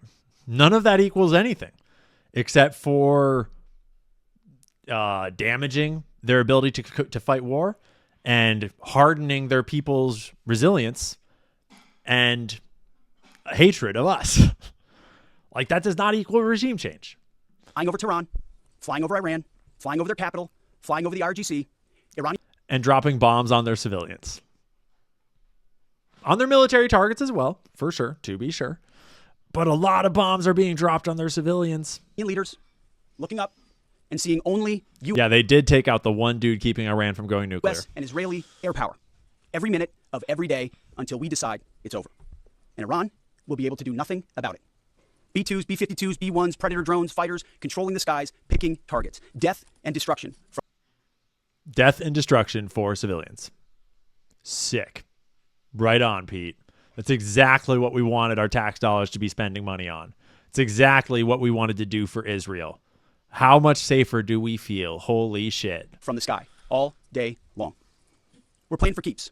Our warfighters have maximum authorities granted personally by the president and yours truly. Our rules of engagement are bold, precise, and designed to unleash... Our rules of engagement allowed for us to bomb a girls' school on day one and kill 165 children. Nice. American power, not shackle it. This was never meant to be a fair fight, and it is not a fair fight. No, bombing little girls with fucking the most advanced military in the world is not a fair fight. Who would have thought? We are punching them while they're down, which is exactly how it should be. Thus far, Operation Epic Fury has delivered twice the air power of shock and awe of Iraq in 2003, minus Paul Bremer and the nation building. Yay, let's compare this to Iraq. That's a great idea. Let's compare it to Iraq. The campaign has 7 times the intensity of Israel's previous operations against Iran during the 12-day war. 7 times. And as President Trump said, more and larger waves are coming. We are just getting started. We are accelerating, not decelerating. Iran's capabilities are evaporating by the hour, while American strength grows fiercer, smarter, and utterly dominant. More bombers. Is that the picture that we have painted through the open source reporting of the facts? And more fighters are arriving just today. And now, with complete control of the skies, we will be using 500-pound, 1,000-pound, and 2,000-pound GPS and laser-guided precision gravity bombs, of which we have a nearly unlimited stockpile. We used more exquisite standoff munitions at the start, but no longer need to. Our stockpiles of those, as well as Patriots, remains extremely strong. Referring to the stockpiles that everyone's kind of questioning if we're running out of them and getting a little worried about running out of them? The enemy can no longer shoot the volume of missiles they once did, not even close. And the chairman will lay out some of those percentages. So our air defenses and that of our allies have plenty of runway. We can sustain this fight easily for as long as we need to. And as I said yesterday, we set the terms. Now, you may not see much of it because the IRGC shut off the internet to the entirety of the country. They blind their people on purpose, just like they kill their own on purpose. Just like they kill their own on purpose? You mean when the CIA tried to overthrow them by inciting the CIA and Mossad, tried to incite revolution and failed? Much was made of the volume of missiles Iran was able to shoot in the first few days. And sadly, as we projected, a few got through and killed 6 of our best, who will hopefully arrive home soon. We will avenge them, no doubt. But I liken Iran's prediction. You won't avenge them. It doesn't work that way. They're dead, Pete. They're dead because of you and because you started this fucking war on behalf of Israel. Killing a bunch of Iranian little girls and civilians in their homes is not going to avenge them. Doesn't matter how many Iranian soldiers you kill. That does not avenge them. Does not help. Predicament to a football team who scripted the first 20 plays of a game. The team knew what plays to run because their first few drives were scripted. But now that the game has started and the blitz is on, they don't know what plays to call, let alone how to get in the huddle and call those plays. I don't know. Seems like they're pretty much sticking to their plan. Seems like Iran knows exactly what's going on right now, but I don't know. Iran's senior leaders are dead. The so-called governing council that might have selected a successor, dead, missing, or cowering in bunkers too terrified to even occupy the same room. That's not at all the reporting that's coming out. Senior generals, mid-level officers, enlisted ranks, they can't talk or communicate, let alone mount a coordinated and sustained offensive. That's not great for morale. The Iranian Air Force is no more. built for 1996, destroyed. I'm very curious if the Iranian Air Force is no more. I'm very curious what's up with the paintings of planes that we've been bombing. I don't know. It's possible that they have destroyed the planes. In 2026. I don't know. The Iranian Navy rests at the bottom of the Persian Gulf. No, they don't. No. The Iranian Navy is not destroyed. They have destroyed some of the ships, like 8 to 10 to 12, I think. Still several dozen more. They're certainly no match for the American Navy, as far as I'm aware. But they're not all at the bottom of the fucking ocean. Combat ineffective, decimated, destroyed, defeated, pick your adjective. In fact, last night, we sunk their prize ship, the Soleimani. Looks like POTUS got him twice. Their Navy not a factor. Pick your adjective, it is no more. In fact, yesterday, in the Indian Ocean, and we'll play it on screen there, an American submarine sunk an Iranian warship that thought it was safe in international waters. They're so proud of this one. They're so fucking proud of this one. Instead, it was sunk by a torpedo. Quiet death. The first sinking of... Quiet death. Quiet death. Let me just write some poetry about how much I love killing. An enemy ship by a torpedo since World War II. Like in that war, back when we were still the War Department, we are fighting to win. Also, yesterday, the leader of the unit who attempted to assassinate President Trump has been hunted down and killed. Iran tried to kill President Trump, and President Trump got the last laugh. That is entirely based on made-up Israeli reporting, Israeli intelligence that we have no confirmation of whatsoever. I've seen no credible evidence that Iran tried to kill President Trump at all. Now, this is not a mission accomplished situation. This is simply a reality check. The combination of U.S. and Israeli intelligence and combat power will control Iran, and will control it soon. Sure, Iran will still be able to shoot some missiles, and still be able to launch one-way attack drones at civilian targets, and their proxies will attempt to attack our embassies, bases, and soft targets. They are terrorists, after all, and they... No, they're just fighting an asymmetric war against the global empire and global Jewry. And this is just how it is. This is how guerrilla warfare goes. This is how it's always gone. If you don't start a war with them, they wouldn't be launching these things on us. They weren't doing this before you fucking launched a war at them. They need to target civilians because they can't fight toe-to-toe. But we will find them. And we will bomb their children. And we will kill them. This is what the fake news misses. We've taken control of Iran's airspace and waterways without boots on the ground. Last I heard, the Strait of Hormuz was not open. So I don't know what he's talking about with Iranian waterways that we control, but we do not seem to control them. So it's like, yeah, Pete gives a great death speech. But like, how much of this is even real? Like, I don't know. I don't know. Based on what we're watching, I can see a lot of holes that can be poked in it. But at the same time, it is true that Iran is getting fucking hit hard. None of it's good in any direction. People are dying all over the place.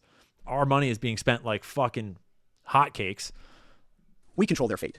But when a few drones get through, or tragic things happen, it's front page news. I get it. The press only wants to make the president look bad, but try for once to report the reality. The terms of... Okay, I'll try, Pete. I will try my best. Here's the reality. Jeffrey Epstein trafficked American children on behalf of Israel for 30 years and achieved blackmail on a vast swath of American politicians, powerful financiers, celebrities, and all that blackmail is still sitting in Israel somewhere controlling our fucking country. And all of y'all are complicit in a cover-up of that Israeli blackmail operation that trafficked American children. And we're all watching you all get led into World War III by the leash that blackmail established. How's that for reporting the news, Pete?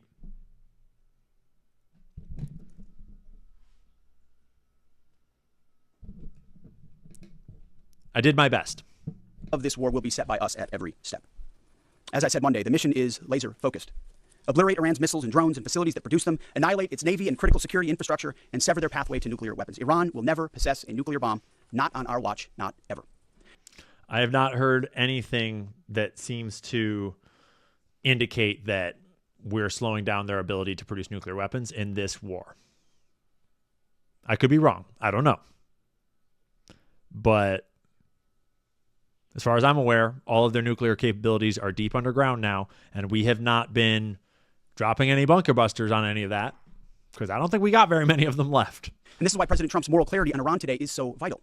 Unlike the past where vague red lines and endless negotiations let Iran fund terror and inch ever so slightly toward a bomb, this president sees the threat plainly and acts decisively. No more Oh boy, Zionists talking about moral clarity. half measures, especially when Iran is at its weakest.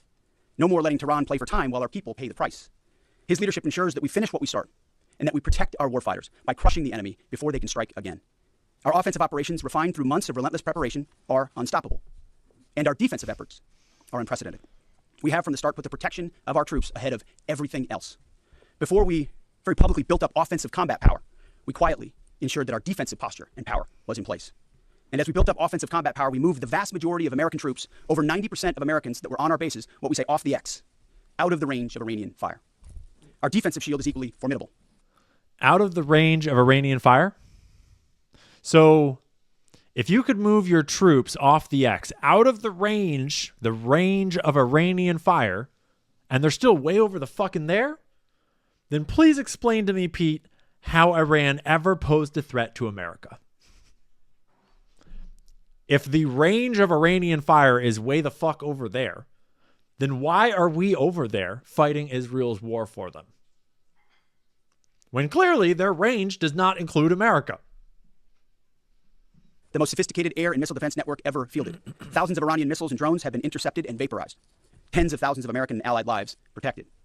We have pushed every counter-UAS system possible forward, sparing no expense or capability. And like I said, this does not mean we can stop everything. But we ensured that the maximum possible defense and maximum possible force protection was set up before we went on offense. In closing, as President Trump told German Chancellor Merz yesterday, Iran negotiated in bad faith, stalling, scheming, and preparing to strike. Israel was the one bombing all of the negotiations and all the peace talks in the Palestinian peace talks. In the Iranian deals, they were fucking that up. And we acted decisively to defend our people, our interests, and our allies. President Trump took bold action, putting America first, the kind of bold action that the American people elected him to execute. Oh, right. To our steadfast partner is... Right. I forgot that 90% of us voted for war with Iran. I forgot that when Charlie Kirk polled his fucking Zionist audience, that 90% of them voted no war with Iran. I forgot about that. I mean, sorry, that 90% of them voted for war with Iran, right? I forgot about that, Pete. That's a good point. This is exactly what America First means, right? It means let's all suck Bibi's dick as hard as we can. Right. Thanks for clearing that up, Pete. Israel. Your mission is being executed with unmatched skill and iron determination. Fighting shoulder to shoulder. Oh, wait, real quick. America This is first. his love letter to Israel. Check this part out. Check this part out. This is what America First means, bros. The kind of bold action that the American people elected him to execute. To our steadfast partner, Israel. Your mission is being executed with unmatched skill and iron determination. Fighting shoulder to shoulder with such a capable ally is a true force multiplier and a breath of fresh air. It's really great to fight alongside a bunch of pedophiles and Jewish supremacists. It's like really the best thing ever. We love it. We love it so much. Please blackmail us harder, Israel. We salute your courage and your contribution. 4 days in, we have only just begun to fight. America fights to win, and in Operation Epic Fury, we are. May God's providence cover and protect our troops always. So that's Operation Epstein Fury. It's going great. Hope you're having fun out here. There is more that we could cover, but we could go all day, and we're not going to. We're about to wrap it up. I got to get some lunch in me, and then I got to go and talk to the Webb boys about getting the Webb archives all set up and getting it ready to roll so that we can all read about how Jeffrey Epstein blackmailed all these bitches and got us into this war with Iran. Yeah. All day, all day, all day. Maybe tomorrow. Yeah, love the hoodie too. Shout out to Brandy and Billy for the sick-ass hoodie. Shout out to Israel for the sick-ass blackmail. Thanks. That's great. We love it. We love it so much. Blackmail us harder, please. And yeah, shout out to all the investigative reporters, the independent journalists that are trying to decode the madness and trying to cut through the propaganda, because without all of their hard work, none of us would know what the fuck is going on.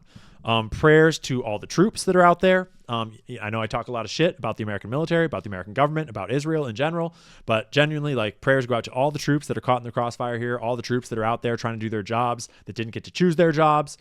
Prayers go out to all the civilians that are out there caught in the crossfire. Everyone that is on all sides that does not deserve this, does not want to be a part of this, has nothing to do with this. It fucking sucks. and hopefully people can stay safe, can get to safety, get out of there.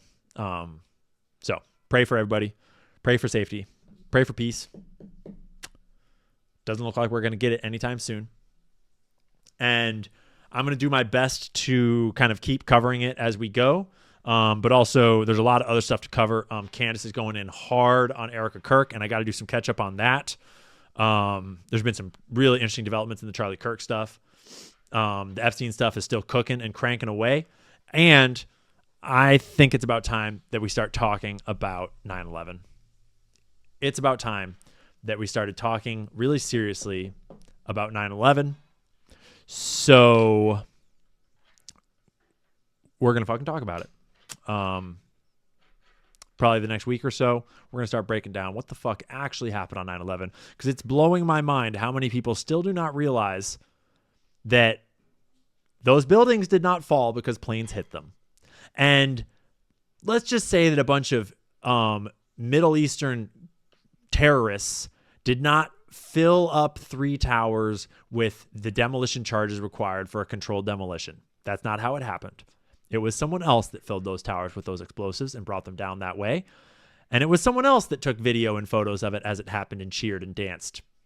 It was someone else that benefited. It was someone else that planned it out. It was someone else that made bets in the stock market and benefited and profited off of those. It was someone else entirely. And it was obviously Israel. And we're all waking up to it. And it's about time that we all talked about it and laid that evidence out clear, plain as day, and got some sunlight on it. Because I think Americans are finally ready for the last straw. I think they're finally ready to pull out the last block, so to speak. It's kind of a fucked up metaphor, actually, when I think about it. We're done. We're done with the facade. We're done with the propaganda. We're done with the lies. We're done living in the zeitgeist. We're done with the Matrix. We are done with the Jewish supremacy. It's time for America, actually, because we're fucked. We are way past fucked. We are way past the point of no return. So thank you all for tuning in. Thanks for being here. Thanks for all your support. Thanks for everyone that gifted subs in the chat. Thank you to Stacy and Intuition Jen and Mandana for being our top sub gifters today. Really appreciate you guys. Appreciate all the love and hype and support. Y'all are legends. Don't forget to drink all your water, eat some healthy food, go get some food, tell people you love them, do something nice for someone, pray for safety and peace. And I will, don't worry about me. I'll be fine. I'll be safe. If you don't see me tomorrow, I'm still fine. Don't worry. But I'll do my best to do some live streams this week and keep us all posted. And we will be having a Free Speech Friday on Friday, even if I don't see you tomorrow. So that's us for today. Stay safe out there. And I will see you on the next one. Conspiracy theories are entering a dangerous Information is the oxygen of the democracy. There's so much evidence out there that even if less than 1% is true, that would be enough to collapse the current paradigm and change the whole planet.